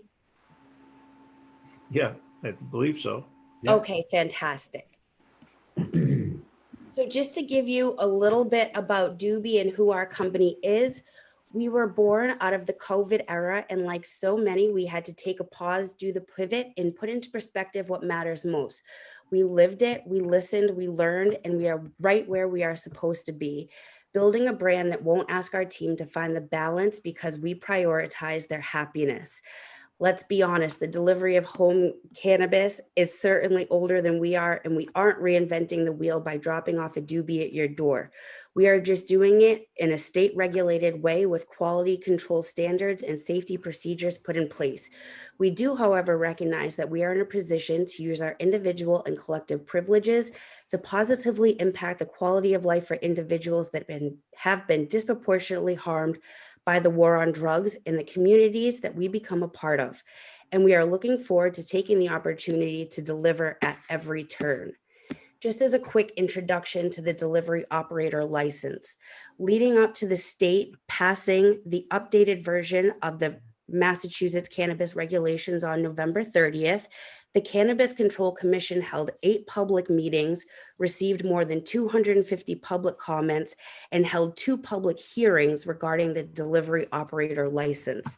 On January 8th, 2021, the CCC approved adult use regulations were published into law by the Massachusetts Secretary of State, and the Code of Regulations and became in effect.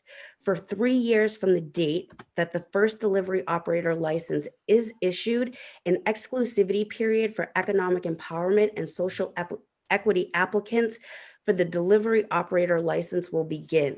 The newly effective delivery operator business model implemented by the CCC and the state took a deliberate stance on creating a viable and equitable establishment opportunity for marijuana operators that have been disproportionately harmed by the war on drugs and have been left out of the newly regulated industry. Now, how delivery will work with our company in particular is a general overview, is that Doobie will seek to work with state-approved cultivators, manufacturers, micro businesses, and cooperatives to obtain the highest quality and lab-tested finished cannabis and cannabis-related products. Doobie will warehouse all finished cannabis and cannabis-related products at our secure host delivery hub. Customers 21 years of age and older will be able to call, text, or visit Doobie online to initiate their delivery order. Doobie will deliver finished cannabis and cannabis-related products to your door in 1 hour or less during normal driving scenarios. All customers will be required to present valid government-issued identification for verification prior to the completion of a sale. Doobie maintains a current and up-to-date set of standard operating procedures written and developed for the Commonwealth of Massachusetts and compliant with CCC regulations that will be reviewed by the CCC during the licensure process. Doobie has also integrated multi-state compliance that Doobie believes is necessary as over-compliance to ensure that policies are enforced in each municipality in which delivery is authorized. Our company in particular plans to start business by hiring a minimum of 10 to 15 full-time employees. Now, there are often questions that surround the new delivery operator establishment. We've taken the time to go over just a few of them that we thought would be important for your information this evening. Delivery operators will be allowed to sell finished cannabis and cannabis-related products directly to consumers 21 years of age or older. Isn't that considered a dispensary or retail sales? Delivery operators will be allowed to deliver and sell finished cannabis and cannabis-related products directly to consumers that are 21 years of age or older. However, marijuana delivery operators are a product warehouse that with local and state approval will have the ability to store and deliver product directly to consumers at a residential address. Delivery operators are not a storefront that has the ability to welcome customers into our shop or to pick up their purchase. Delivery operators are not considered a retailer under state law. Doesn't allowing delivery operation into our town hurt the dispensaries that are here? No, dispensaries have the opportunity to get in on delivery and have their products delivered to recreational consumers through courier model establishments. People enjoy going into a dispensary for an on-site customer shopping experience the same way many people prefer to go into a local grocery store instead of utilizing a grocery delivery service. Marijuana operators offer a service of convenience and privacy and are not designed to put brick and mortars out of business. Delivery operators are an added solution for legal consumers to have access to finished cannabis and cannabis-related products. Can a delivery operator deliver to any address? No, a delivery operator cannot deliver to any address. A delivery operator must deliver to a residential address.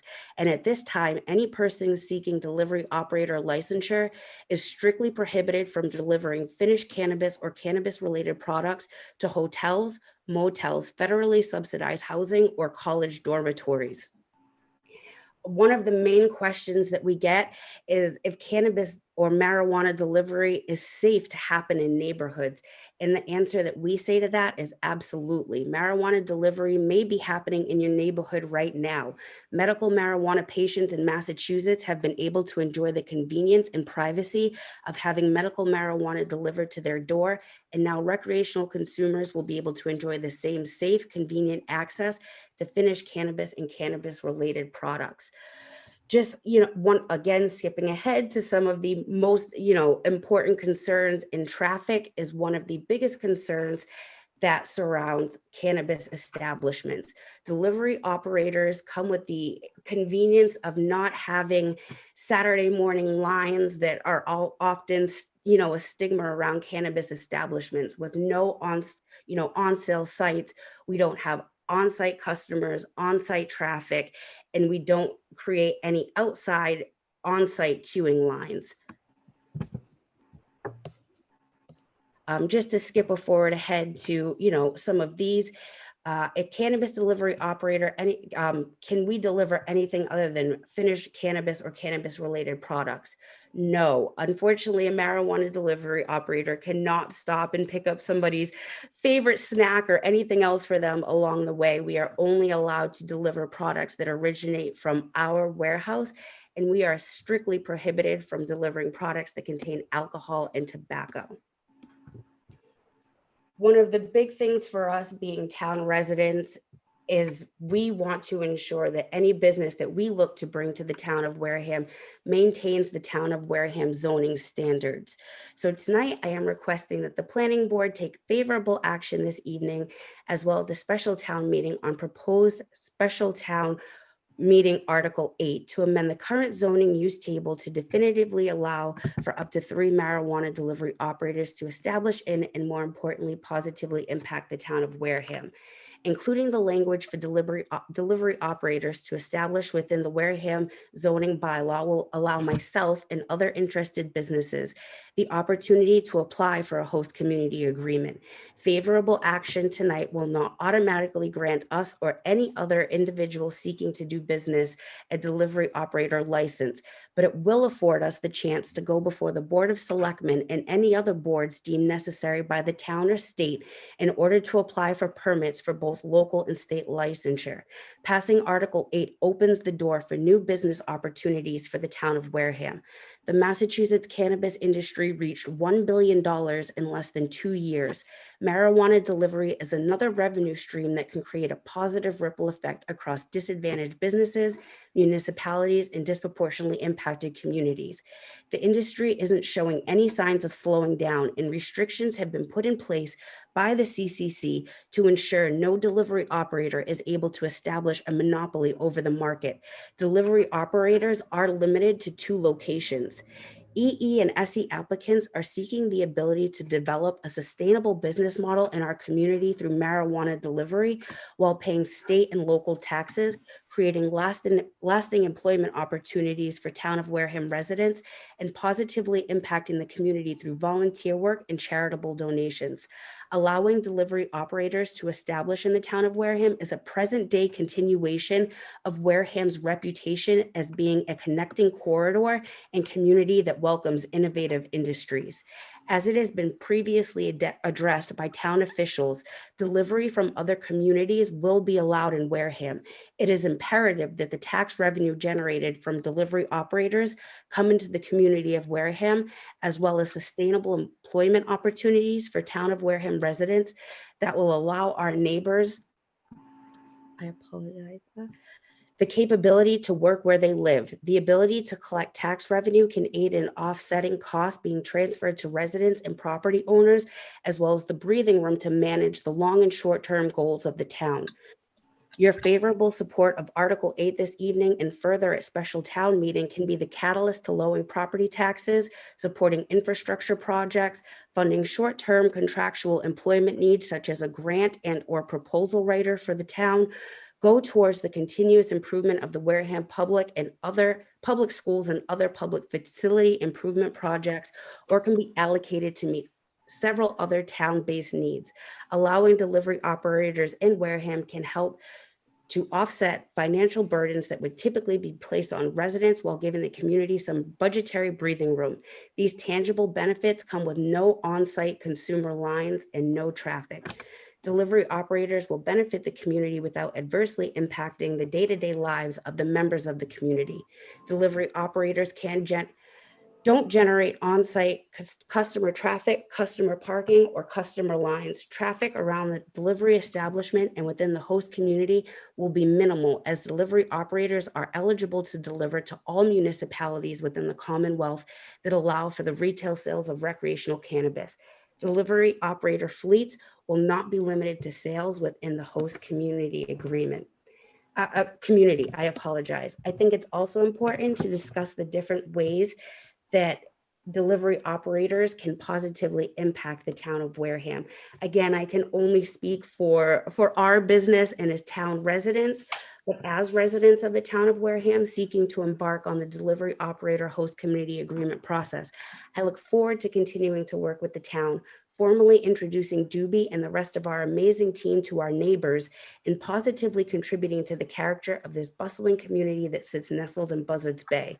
Wareham is our home, which means we also aren't naive to the needs of our town. Through Doobie, we will seek to bring a sustainable business model that includes competitive employment opportunities for town of Wareham residents. We intend to revitalize a pre-existing infrastructure for our host delivery hub in such a way as to not disrupt wildlife or cause us to cut down any trees. We will contribute to consistent tax revenue that will aid in providing to the quality of life for all members of the community, and we will seek to positively impact the community through the Trailblazers Fund by Doobie, with our Doobie Do Good van, and through our community-based volunteer work, drives, and events. Your favorable support of Special Town Meeting Article 8 will aid in local businesses in the town of Wareham having the opportunity to share an open and meaningful dialogue regarding the benefits that delivery operators can offer to the community of Wareham. Thank you so much for hanging in there.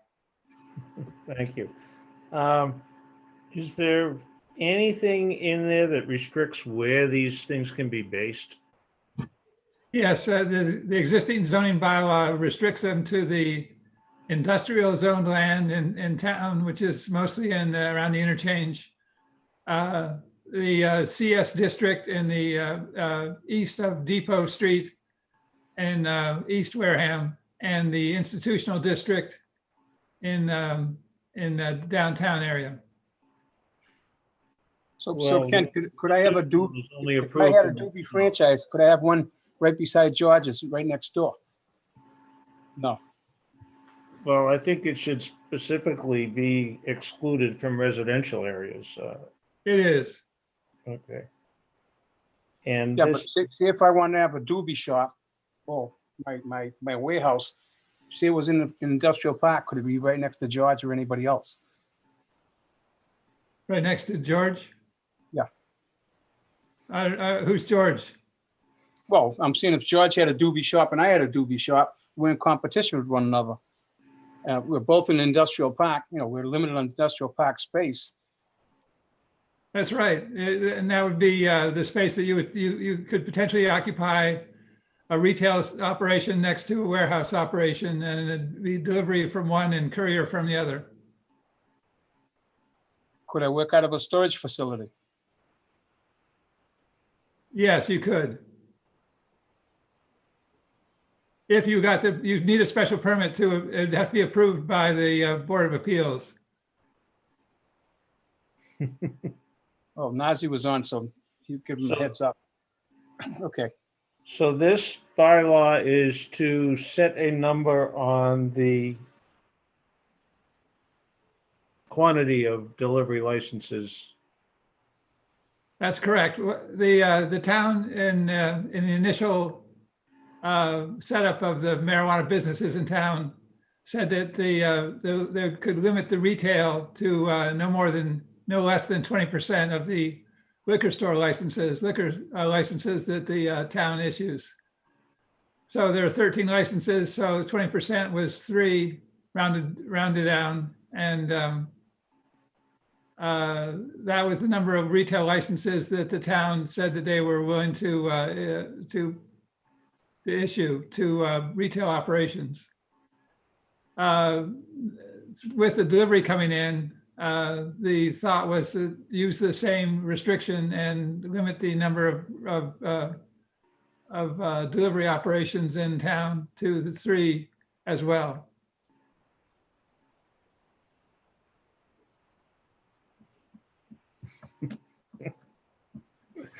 My tongue's bleeding. Now, does this also, you have delivery and the other one is courier? A Is courier that- license is one where you deliver from existing retail operations to the consumer. So, So again, Yeah. it'd be like one of the food delivery services that like Uber Eats that goes to a local restaurant and delivers the food to you directly. well, that's kind of what a delivery license is, isn't it? I mean, if it. No, if the a delivery retailer's license is doing where it, you they- have, the delivery license is where you have bought a warehouse full of, say, Wendy's hamburgers and you're delivering you them wanna to fill 'em the with area. pot, Yeah. Could a courier license source the product from the warehouse? Or does it have to be from a retail operation? As far as I understand, it has to be from a retail operation. Can't a retailer do his own delivery? If they have the license for the delivery, yes. Oh.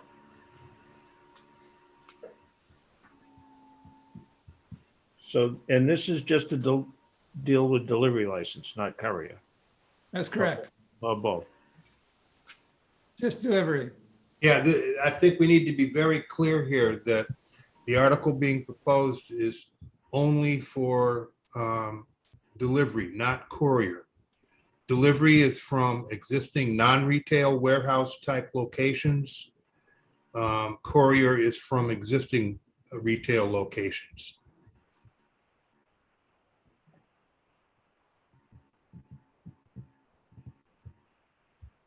Okay, any more information needed on this score? George, this is Richard. I'll just make a comment. One of the things that we have always talked about when we talk about bringing in companies like Organobrands or Aspen Blue into Tremont Nail is that we're bringing in a manufacturing warehousing operation with minimal traffic impact, no retail operation, and it's not going to be a traffic generator or anything like that. And this delivery option goes against that concept to a large degree, in my opinion. So I think that when Wareham decided to have 3 retail outlets and limit it to that, and we had the ability for manufacturing or warehousing, and if I remember right, that's unlimited. I think the delivery option kind of blows that whole concept up of what we were trying to accomplish. So I am not in favor of this. The reason to consider to be in favor of it is that the delivery licenses are going to be issued. And if another town has the delivery operation and they deliver to Wareham residents or Wareham locations, they are going to receive the tax benefits that the sales accrue. We only accrue the sales tax and the impact fee with the business in town. How can you police that, Ken? They are required to have very detailed records, and there is a level of security on the delivery of the goods that maintains information that you can control the location of and how much is being sold in all locations.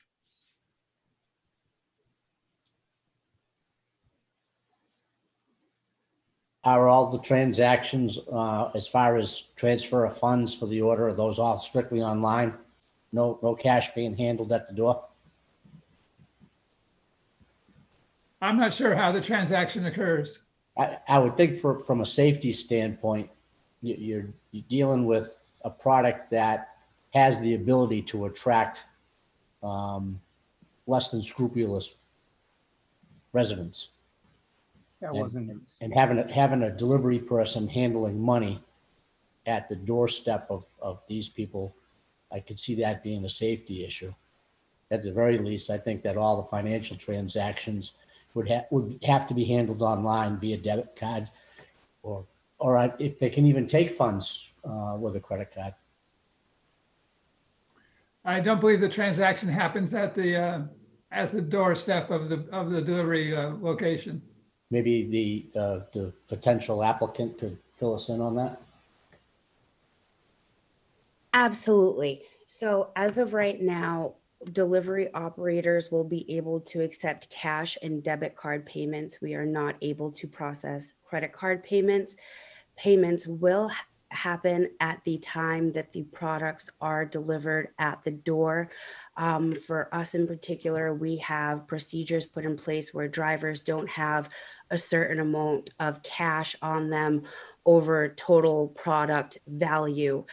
So we try to maintain control of that. Additionally, all of the delivery vehicles are equipped with 2 delivery drivers to help maintain safety and security.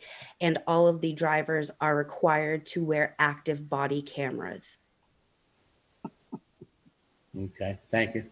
Will the drivers be armed? No, the drivers will not be armed. That is strictly prohibited. The drivers will not be armed. They will not, security at our host delivery hub and facilities will not be armed, much the same way that dispensaries are operating right now, where they do not have armed security guards either. One probably does quality control too, right? I'm sorry, I didn't say that.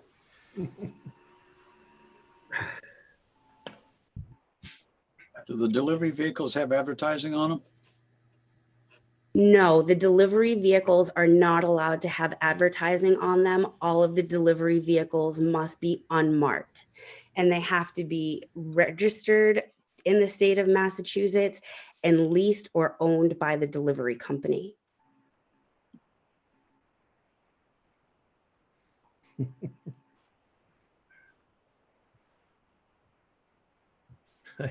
I know when they were shuffling people around, there was no doubt who the delivery vehicle was.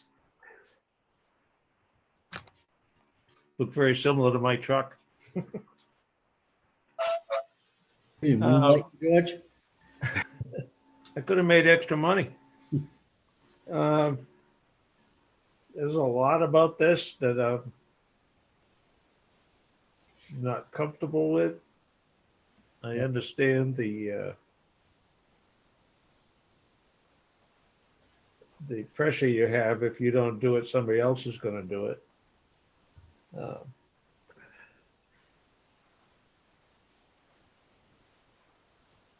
But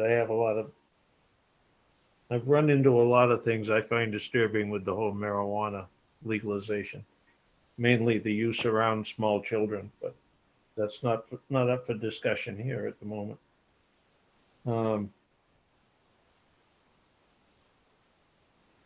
Are we at a point to call for a vote on our support? If nobody has anything else they would like to share, I'll take a motion on the, is this an initiative petition, Ken? No, it's not. Okay.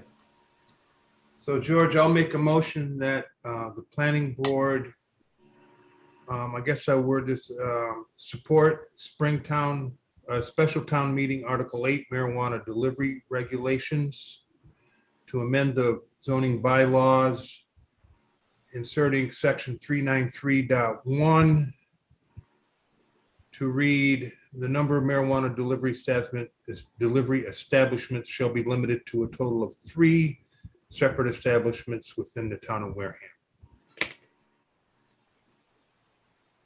Do we need to note the location, or is that in the bylaw? That's in the bylaw already. Motion's been made. Is there a second? Second. That was Mike Baptiste. Discussion. Is there a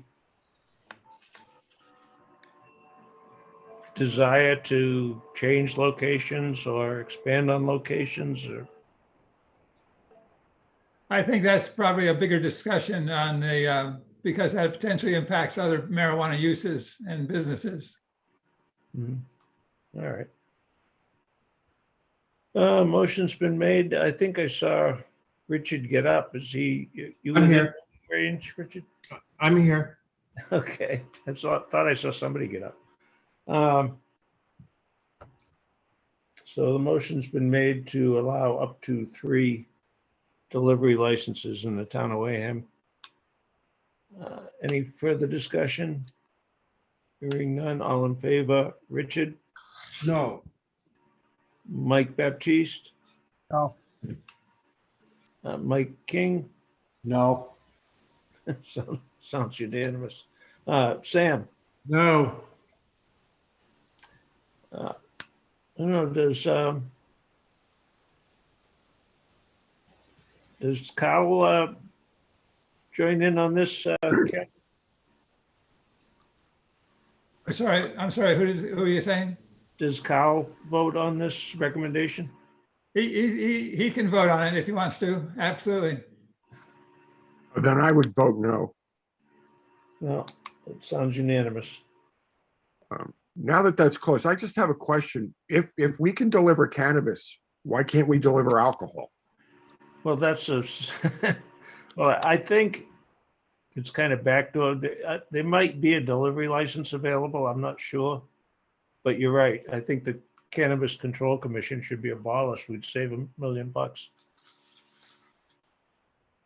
Excuse me, Mr. Chairman, is this a public hearing? No, this is well, No, it's not. we just had questions on, I'd have to jump back to find out if we We are. do a public hearing on this article? The public hearing was conducted, April 12th, April 19th, or April 20th, April 12th, April 20th. Is when you have the public hearings. So it was closed then? Yes. we delayed vote on these because we didn't have other information. So we had questions. Technically, it wasn't closed because we had questions, but the public portion of it was closed. Did that confuse you, Jim? No, I think I was at another meeting that night, and I was just gonna ask the question, right now, what's the limit on? Jim, this isn't a public hearing. Excuse me. This is not a public hearing. George, can I ask you a question? Or can I ask a question through you to Ken?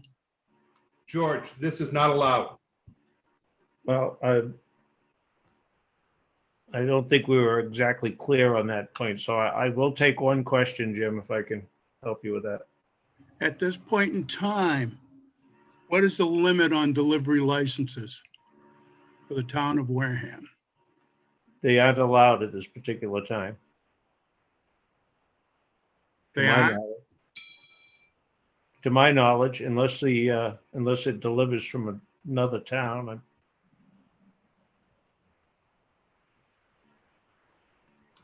There's nothing in the zoning that prohibits delivery.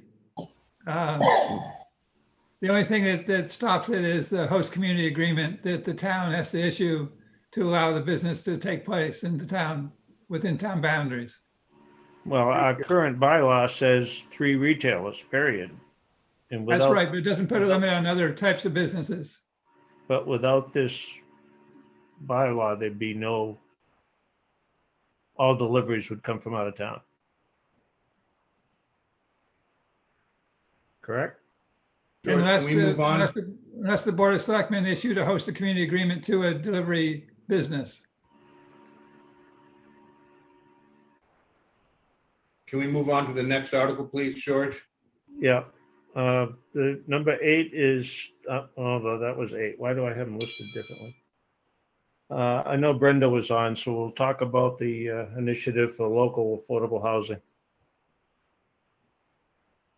She was on. I am on. I am on, thank you. Before anyone asks any questions, Mr. Chairman, there were two comments last week that you had made, and I just wanted to clarify a couple things. One was you had asked what would prevent someone from coming in to one of the paper streets that have kind of been lost over the years. And I think the one thing that would stop that would be financing, because they would have to build a road, provide sewage or septic, and then every single house would have to be affordable, which plus they'd have to be cutting down the trees and everything. So I don't think it would be cost effective. They'd be better off buying the land and doing it as a traditional 40B. And this would stop it. The second thing you had mentioned about people getting affordable housing, and then when they don't, they can't put them back through on the, put them back out to in the lottery. They don't get any buyers that they sell the market rate. That's only half true, and they can either sell it with the affordable housing deed restriction on it to someone who makes more than what the minimum is, but the deed restriction stays on it and it stays as affordable. Or number two, if they sell it market rate and the deed restriction comes off it, they have to pay to have an appraiser come out and appraise the property. And then the difference between the affordable housing price, say a 2-bedroom right now is $221. If they sold it for $329, that difference, that $119,000 or $108,000 would have to be paid to the town. They don't get to keep it. Those are the rules. I don't know what we're doing here, but that's what's supposed to be happening. So I just wanted to clarify that for you. Now I'll take anything you guys want to ask. Brenda, this is Richard. Yes, Richard. Hi. Hi, how are you? As you know, I'm in full support of your initiative, and you and I talked last meeting about the depth of it and the level of detail that people need to get into to understand it, and my concern about people not understanding it. I've decided that I will take your lead on moving forward with this. I'm in support of it. I'm in support of all the concepts. I worry about I worry that it's one big article as opposed to at least two. But I will take your lead on, if you want to move forward at this town meeting, that would be fine. Thank you, Richard, because I will tell you that the more people that I've spoken with, and I have a little handout that I just got approved by Claire today. And I had some really bright people and a wonderful person, Lisa, to help me write it so that it really synthesized it down to the important points way better than I can do it. It's kind of like I have too much going on in my head to cover everything, so that the simplistic things, the simple answers, I usually overcomplicate them. So she did a wonderful job helping me synthesize it. I look forward to seeing it. Thank you. Actually, I can send it to Ken and he can give it to the board. But I do feel, and the more people I talk to, because of the fear of what is going to be coming, more people have said to me, we've got to go for it. We've got to try it. If in 6 months or a year, it's not working, I will be the first one to go up and repeal it. All right, you have my vote. Thank you. Well, when you get a proposal like this, I try to look around town and put it into real life. And the thought that you could be living on a 10,000 square foot lot or next to somebody on a 10,000 square foot lot, and they turn around and drop a house 20 feet from my back door, I wouldn't be happy about that. Well, if it's from your back door, they could actually do it 10 feet in some areas. And, Well, I was assuming that the house, both houses were 10 feet from the line. okay, oh, all right. And they could do that with a garage right now. They could do that with expanding their house into one of these McMansions that you see on some of the streets. So you would actually probably have, and that wouldn't have to go through zoning. It wouldn't have to go anywhere because it's a pre-existing non-conforming. But a garage wouldn't have a family in it, and yeah. But my backyard isn't your open space. So if I were to do that, I mean, if I had the frontage and stuff, but if I were to do that, it would be, I mean, I could build a huge addition to my house and invite my niece with 4 little kids to come live with me. Same thing. And we have to look at it this way, George, what we're trying to prevent. For the 130 homes that we are trying to get built, if we don't do that, we are looking at 390 to 520 additional homes that have to be built. And then we have to address the 10% for those ones. That's 10% of single-family homes, but No, a rental situation, it's 100%. only on the first time around. When they go back and count them, when HUD counts them, they don't go in and count which ones are affordable and which ones are, I mean, they go in and count which ones are affordable and which ones are market rate. It's the state that gives you the leeway.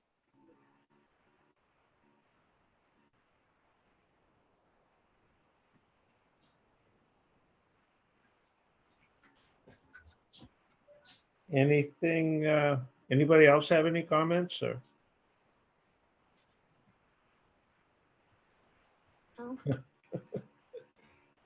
I'd like to make a couple of comments. The program that she's talking about is absolutely fabulous. The local initiative program was developed as a result of a successful accessory dwelling unit program in the town of Barnstable. Mm-hmm. And it was done so that the state wouldn't have to take on the responsibility of the management of affordable housing subsidy programs for small projects, individual units. What they do is they transfer the responsibility onto the town to proceed with the administrative management process. The town of Barnstable had a full-time person working on the accessory dwellings at the time they were developing those 240 something units in town. I would hope that what we could do is get the administrative process worked out. We can go ahead with the program and have the units constructed under the Chapter 40B comprehensive permit. That's an allowable process through the LIP program as well as all affordable housing projects. The 40B permit allows you to address all zoning issues that come along, and not just the size of the lot or the setbacks, but also the FAR, the coverage, the dimensional standards that apply, as well as some of the design requirements that apply to under zoning could be modified with a 40B permit, a comprehensive permit for the project. So we already have the tools to make that happen. What we don't have is the administrative process to work it out locally in terms of the program to get the units categorized properly for the subsidized housing program and the 10% that we are supposed to be having as a minimum number of affordable units. And Ken, I So will what tell I you, would hope is that, that there could be some discussion with somebody like the Affordable Housing Trust to set up the administrative process and have the wherewithal to make the program work, because we have the tool already. Nobody else has adopted a LIP program into the zoning bylaws because you don't need to actually. But that's not to say it's not a great program. And what we're trying to do, we're actually trying to apply it in a couple of instances around town for smaller projects that are coming forward and trying to build a few units of affordable housing in our existing neighborhoods. So it's a program that has applicability. I'd just like a little more thought on how we're actually going to administer it. well, I can tell you that I have, in this, there is a application fee, which I had determined would go into the budget for somebody, whether they were a part-time person, temporary. I will be happy to lend my expertise to the town to get these things up and going. I used to be on, actually, I was one of the founders of the Affordable Housing Trust. I will be happy to go in front of them. I did present this to them. Unfortunately, they didn't have a quorum, so they couldn't take a vote on it. I don't know if Sandy Slavin or if Jim Muniz is still on the line, but I don't know if they ever went back and took a vote or not. But they are both with the Affordable Housing Trust, and I think I believe they were positive towards it. So maybe they could answer if they're there. And to your point, Ken, accessory apartments are a different animal, and I think we need to look at a better way of treating those. I can think of a few that I know of that sit vacant because if they rented them out to whoever they were built for, other than somebody, family member, they would be in violation. So, you know, we should. And that's why I offer the amnesty. There should be a way to turn those into something that would be beneficial to all, but I think that's accessory apartments need a different stance. Not from this, but from a single family home. Well, and that's what 840 addresses, that whole section. It addresses accessory apartments, whether you add on, whether you create from within, or if you already have existing. And I don't know what this current zoning board does, but I know the previous zoning board would make you have to, I don't want to say rip out walls, but rip out parts of it to make it go back to a one family, which, you know, a lot of people probably didn't do that. And so that we're granting them amnesty to come forward if they do it as affordable. For us to, you know, them do it as affordable and they get to keep the apartment.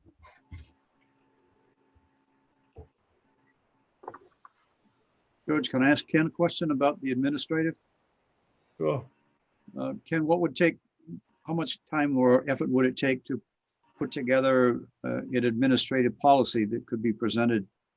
Would that be something that would then be entered into the zoning bylaw as a modification to the zoning bylaw? It has financial implications. It's something that has to be reviewed by the finance committee. I think it might work better as a general bylaw than as a zoning bylaw. In how would it operate then as a general bylaw? It would establish the program requirements that are necessary for the implementation of the program. The financial reviews, the fair marketing, the monitoring. It would set it up as a process that the Board of Selectmen or their appointees could administer. So it wouldn't become a process through either the planning board or the zoning board? Well, the comprehensive permit that addresses the zoning compliance would be through the zoning board of appeals. So wouldn't it make sense to have the administrative portion of it and how it actually gets done be part of their process? Does it become a part of their rules and regulations is what I'm asking, I guess? It could be. We could set up the rules and regulations for comprehensive permits to include the implementation procedures. Why wouldn't it make sense to come up with something like that before actually doing a vote on this? Then you'd have something to really discuss and think about. If I may be, oh, go ahead, Ken. No, go ahead, Brenda. I was just going to say that because this is a local initiative, it doesn't have to go through that. It's through the Board of Selectmen. And so the Board of Selectmen would make these determinations. And as far as the process, that's administrative process. And I have been working on in the hopes that this does get approved. We have a couple months before it gets approved, and the process would be in place so that all of those things would be done. And as I said, I already have applied money in here towards it so that we have all that covered as well.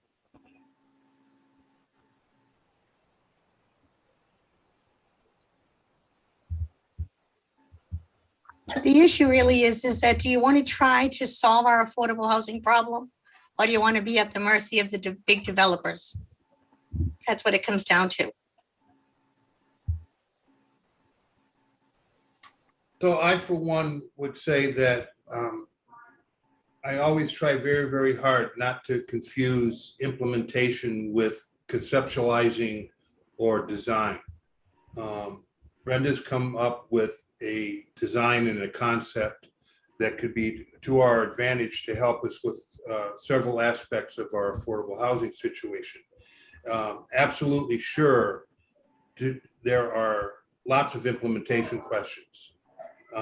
We can do it in a one-phase approach like Charlie just recommended, or we could do it in a multi-phase approach where we take steps, and sometimes baby steps, usually not very often great big steps, but we take baby steps. And this is the first step. Let's put the process in place and then figure out what we need to do to implement it, and then figure out what we need to do to understand what we haven't done well, what we have done well, and tune it. It's a step-by-step process in my mind. Different people take different approaches. Charlie's approach works often. My approach works often, and there are just different ways to go about it.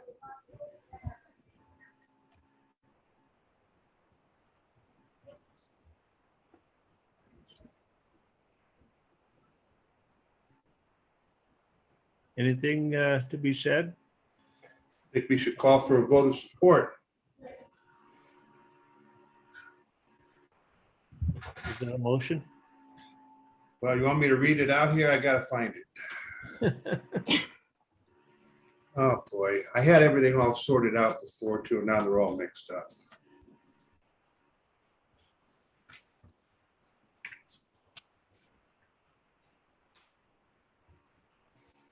So keep in mind that several of our government leaders have suggested that this article be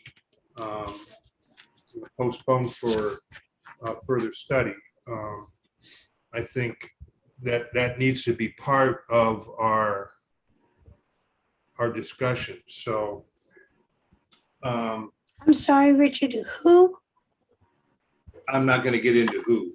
Oh, it was personal comment. Because I wasn't aware of a vote or anything yet. So, okay. So I'm gonna make a motion. I think what I should do is, first of all,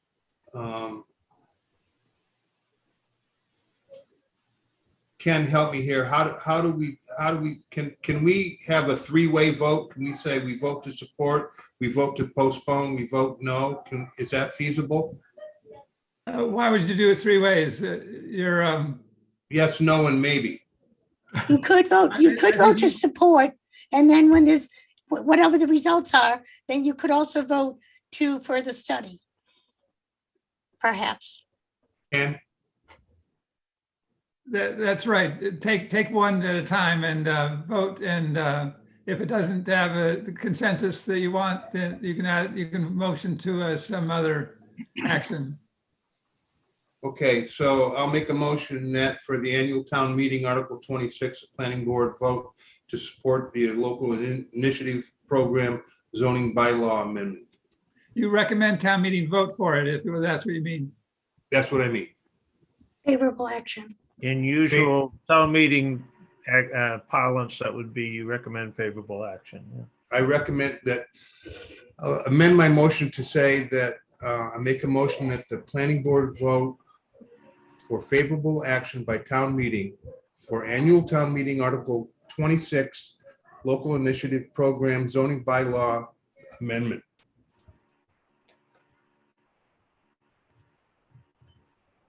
I'll second that, Richard. Thank you. I just want to make one statement about the 10%.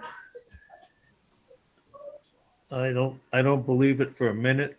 I don't think we get to 10%. They'll just say there's an area need for more and they'll jam more down our throat. And I think it's your tail trying to get there. You're such a pessimist, George. Well, it's been done. That's why I bring it up. Oh, with this, we at least have some defense in court. More money, more money. Oh, but a development with 150 apartments doesn't cost us more money? I think we should be putting them all in court, every one that comes up. Never mind waiting until you get 10%. Agree. We are already more affordable than all our surrounding communities. I agree. That is so true. I agree. Anyway, let's call for the vote. Did I hear a second? Yes. Oh, yeah, Mike did, Mike King. All right, there's no more discussion. All in favor of favorable action? Richard? Aye. Mike King? Aye. Mike Baptiste? Aye. Sam? No. Carl? I would vote no with the note that I'm concerned about implementation, even though Richard says we should wait for considering implementation. So no. And I vote no also. Point of order. Was Mr. Cormitt and Mr. Schultz here when this started? I don't believe so. They have a right to add to their voice into this. Darn it, darn it. Okay. And All right, thank you. Just, Brenda, just as another note, this is Carl Schultz. I will be joining the Affordable Housing Trust. Oh, wonderful. I look forward to you bringing this back to that. Excellent. Thank you, Mr. Schultz. And that is the reason that I brought it up, because the last meeting that I was at the Affordable Housing Trust, we discussed with Ken the problems of administering and enforcing the current program. We don't have the staff to do it. And I'd like to commend you for the work you put in, Brenda. And I Thanks, think, George. and I think if we could do something with accessory apartments, that would be maybe just separating the two issues. That's very doable. And again, thank you for all the work you put in and bringing this to light. No, I appreciate it. Thank you. And thank you all that voted for and against. And I look forward to seeing you at town meeting. Keep plugging, Brenda. Thank you. Do you want to try another vote, or are you going to be split 3-3? What to What do you think? Someone's going to change their mind? to ask for further study? Is that what you're suggesting? So if you get another vote going one way or the other, yes.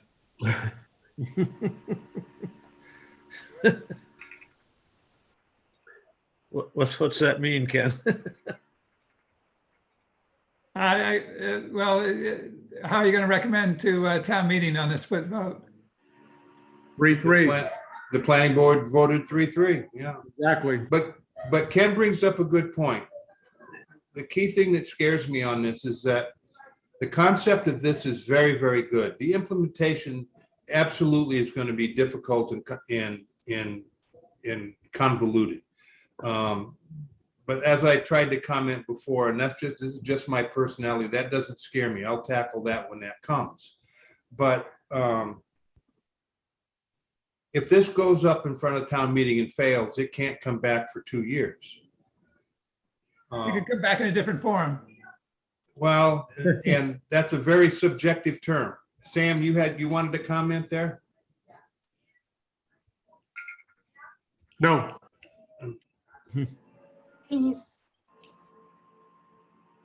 So this is very difficult. I think the thing to do is to go forward with our 3-3 vote. That's my gut, but I could be swayed off that. I don't see a reason why not to.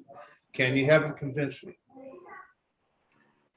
Well, if it's a tie vote, you could motion for further study and put a study committee together.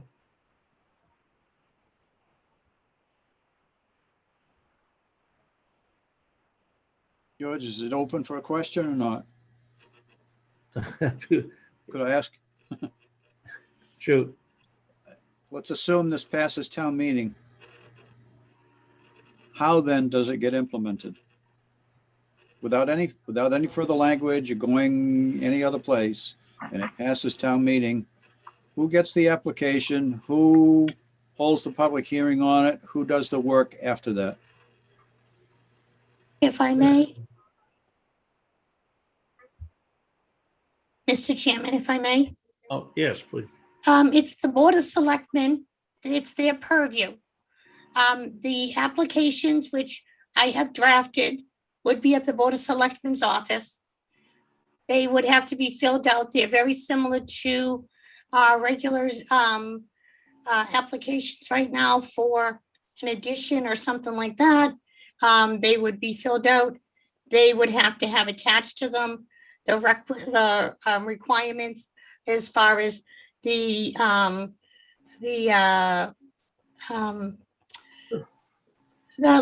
the lots, the design, that whether they have to go to conservation or making sure that their bills are all paid in the town, those type of things, just like you have to do with a regular permit, only it goes in front of the Board of Selectmen.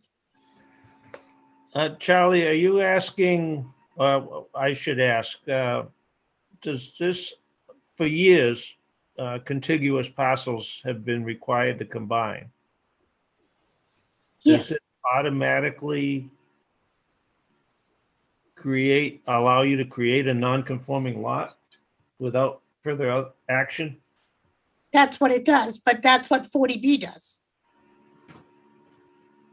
Well, 40B just bypasses zoning altogether. So there really aren't any area requirements for 40B. But if it does what George is asking, then I'm not sure that would be appropriate to do. But I have to claim ignorance on this whole process. I just did not go through all of it to try and figure out the ins and outs of it all. So I feel a little bit out of turn in trying to suggest anything here. I'm just trying to ask questions because I don't know. Yeah, no, I understand. Thank you, Charlie. And it would be the Board of Selectmen as far as the process. And as I said, that I have devised in the plans, the application with a fee in it so that they could pay someone per diem, per affordable unit. Well, would this apply to existing lots only or to brand new lots? No, it would apply to any lots that were joined in common ownership at a previous time due to changes in zoning. If you have, say you live over, say you live on 1 acre lot, or 1 acre lot right now, and all your neighbors are on 1 acre lots, and that development was designed as a 1 acre lot, you can't subdivide. You can put on an accessory unit, an in-law apartment, but you can't subdivide because that design, that plan was never approved with things cut out of it. It has to be an approved, like, it has to have already gone through planning before as a subdivision. And So- then when the zoning changed in those subdivisions, those lots got joined because of the change in the zoning. All as I'm doing is to say, we allow them to unwind that if they will make affordable housing. So, Mr. Chairman, this is Richard. The answer to Charlie's question was that it applies to existing lots. And I'm But gonna it make will an allow- editorial, I'm gonna make an editorial comment here in that our meetings get delayed and extended because we entertain too much public dialogue when we shouldn't be doing it. And I know Charlie has questions and wants to be informed, but this is not the right forum for that. Could I just ask you then, Richard, what is the right forum if it's not a public forum where people can ask questions? We had the public hearing on this, Charlie. But now you're It all- discussing it because you didn't take a vote. So what We prohibits had the what public prohibits hearing. any We- citizen from asking questions? That's not right. We had the public hearing. We closed the public hearing. I don't know of any other board in town that has an open free forum for the public to interrupt and talk and extend our meetings. This is why our planning boards now we're up to 3 hours and 21 minutes. Well, then I guess it should have been a single vote. You're either going to support it the way it is or you're not. You don't take any more No, the information. planning board should discuss it. You should contribute during the public hearing. All right, I'll keep my mouth shut. No, that's the chairman's job. Do you wish to make another recommendation?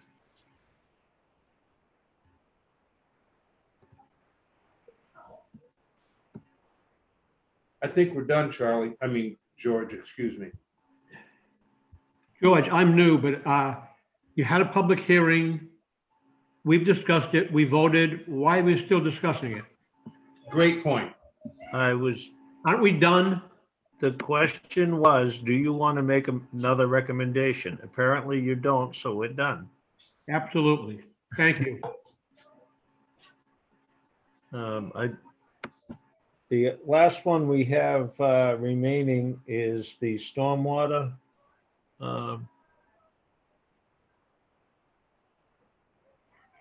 You'll have to help me with the name of it, Ken. I don't have it in front of me. The stormwater regulation that was required by EPA is not on the town meeting warrant. It's not on the warrant? No, it's not. It's been removed? It was not placed on the warrant. Okay. I had a question about the description that was in the floodplain. Floodplain, yeah. What was stated last week, that it was a state mandate to accept the maps? Is that accurate? It's a federal mandate that's enforced through the state, and the state has required the regulation that is proposed to be adopted. Oh, okay. I didn't, it's the maps like they did. They're having a fundraiser.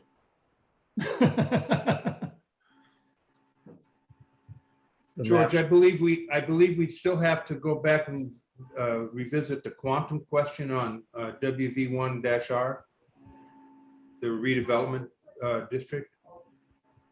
Well, did you vote on the floodplain?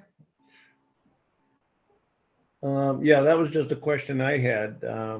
We did vote on it, I'm pretty sure, didn't we? Yeah, I think you took that up at the initial meeting on the public hearing. Yeah, that was checked off last meeting. Right. So the WV one was the last one on the list?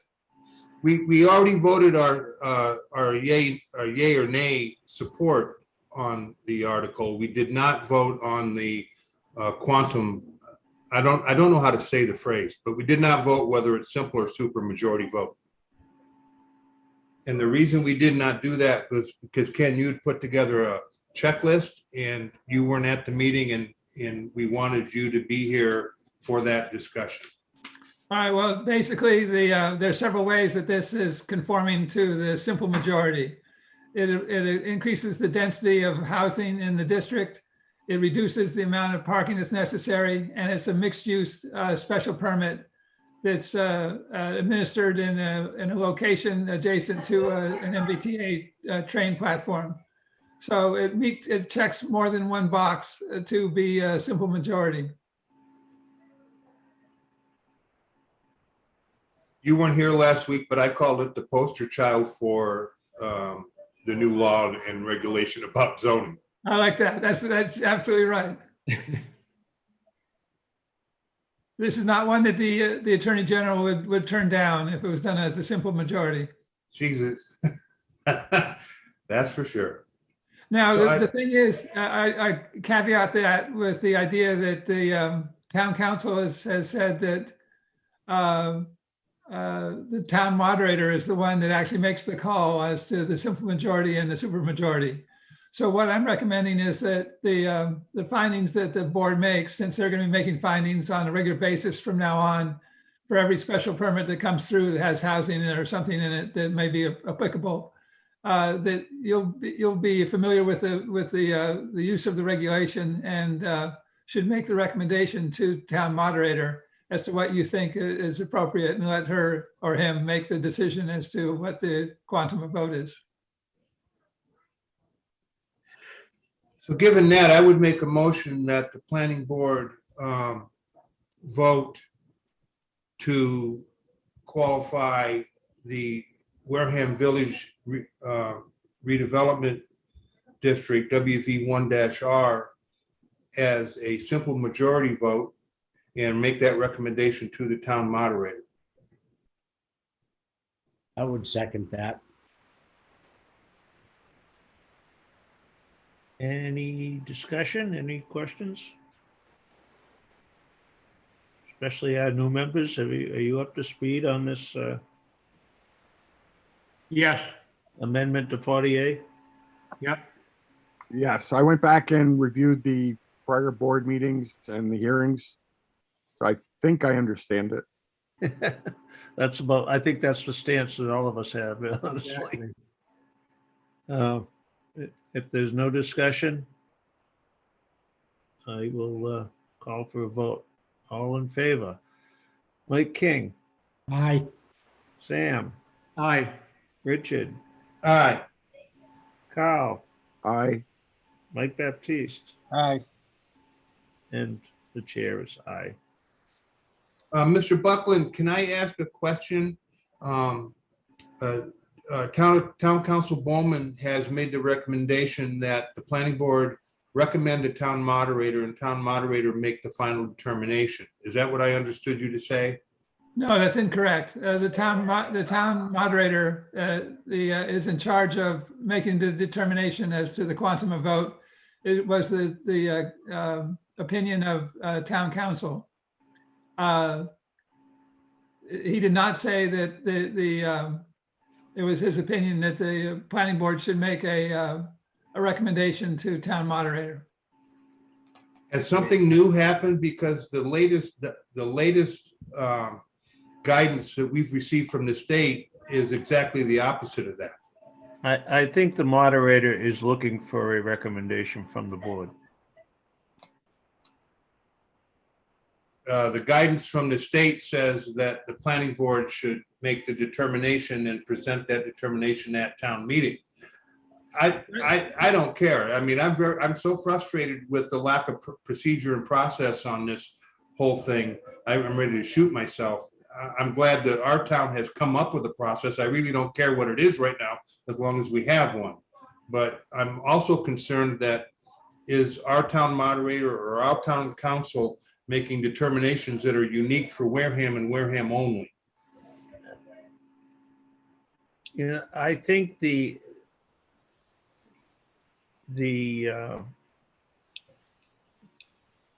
moderator has the ability to either accept or not accept our recommendation.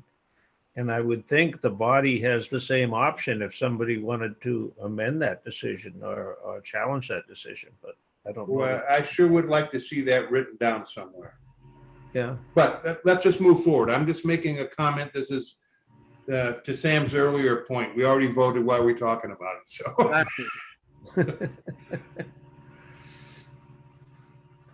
All right. You have anything for us this evening, Ken? Yeah, there are a couple other things. I wanted to get approval for letters of support for grant applications that we're making through the Municipal Vulnerability Program. One for improvements at Swift Beach and the other for considering flood protection in the downtown. We're gonna raise it up? Something like that. I don't know, what would that entail? It would entail looking at potential barriers in the downtown or structural changes to lift livable space outside of the floodplain. Ken, these are for Swift's Beach and Wareham Village. That's right. I would support those. And I think the board should too, because can I make a motion that we authorize Mr. Buckland as a director of planning and as a participant in the Wareham Planning Board to draft letters to the state of Massachusetts in support of an MVP grant, the Municipal Vulnerability, what's the P for? Program for Swift Beach and Wareham Village. Second. I just have this visual in my mind that you're gonna urge the businesses to turn their frontage toward the river, and then you're gonna put a seawall up in front of them.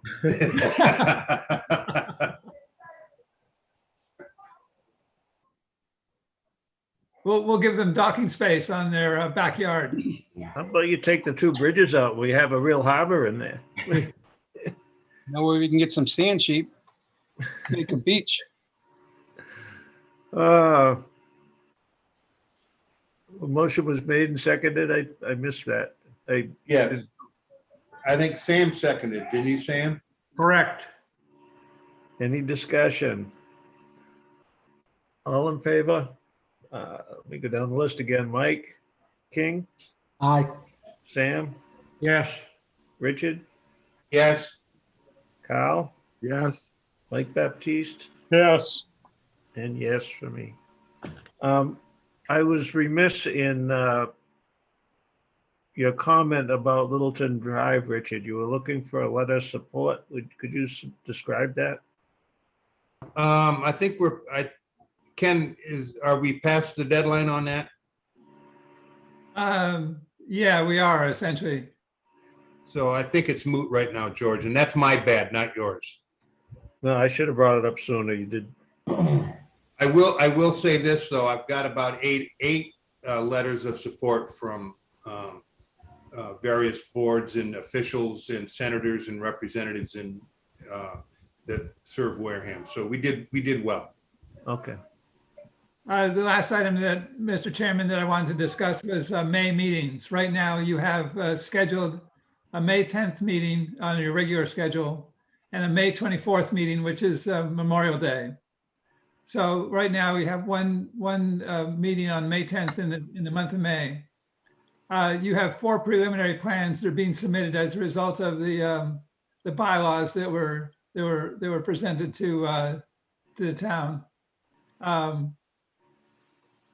These subdivision plans around solar farms? Potential solar farms, yeah, and existing solar farms. They're submitting preliminary plans, subdivision plans to protect them. Are you interested in having a meeting that we can address any late issues on town meeting and the preliminary plans, and do that on May 3rd? Is that a Monday? It's a Monday. I would support that. This is Richard. I would support a meeting on May 3rd. And that was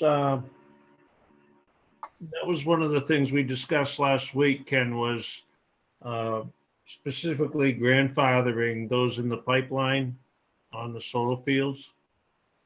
I think they're protected anyway because the special permits were issued before the the vote, but that'd be a way to protect them, ensure the protection if you would take an action. That's what we thought, that just the fact that a plan had been filed would protect them, but Zach seemed to have different information, so. He seemed, Ken, for your information, he seemed to have direct experience being on the wrong end of being grandfathered, where he thought he was and it went away. I don't know the particular instance. I'll ask him about that. If you have the opportunity, I would request that you do, so you can tell us about it, because I was flabbergasted.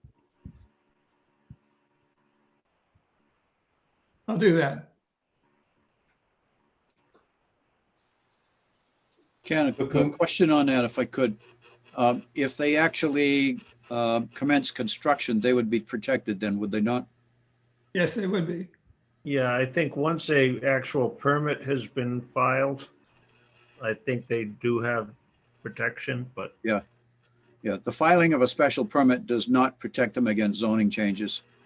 But if they're under construction, or if they've actually pulled a permit to begin construction, I think they are then protected.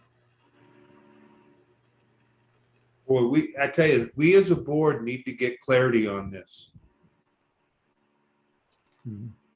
They say, when it comes to a zoning change, any plan that's been filed is usually grandfathered, and this seems to be an exception to the rule. I don't. That, George, if you remember, when Wareham Crossing was before the town, before it ever got constructed, they had filed an application for a special permit for that, because it did not involve anything other than site plan review. And that would not have protected them. It did not protect them against a zoning change. What did protect them was the filing of a subdivision plan that ultimately got approved for that. Before the actual vote took place to change the zoning. That's what allowed that site plan and the special permit to continue, because the underlying zoning was protected by the filing of the application for a subdivision. If you recall, under, I think it's 40A, it might be chapter 41, that the filing of a subdivision plan does, for so long as it's followed up with the actual plan within 6 months, I think it actually protects the area against a zoning change for a total of 8 years. Mr. Chairman, it's been a very long meeting. Can I recommend that we put this on a future agenda and keep it there? I'm not even going to bring up tonight. What's the guy's name who took all the trees down? Fleming? Yeah, Mr. Clemming. We've got to address that too, but it's been a long meeting. So, Charlie, I think we need your input on this issue about what's grandfathered, when it's grandfathered, So I'm going to research it as best I can, and as a non-attorney, I will give you my opinion. I'll try and have it ready for the next meeting. Thank you. Ken, just one question. Did I see something about a modification for Lowe's? Yes, you did. Did I pass over that? Not on this agenda. Oh, okay. What's that? The next one? Yeah. Okay. Very good. Are we done? You all set, Ken? I'm all set. Thank you. Motion to adjourn, Mr. Chairman? Second. Carl and Sam, are you okay with giving your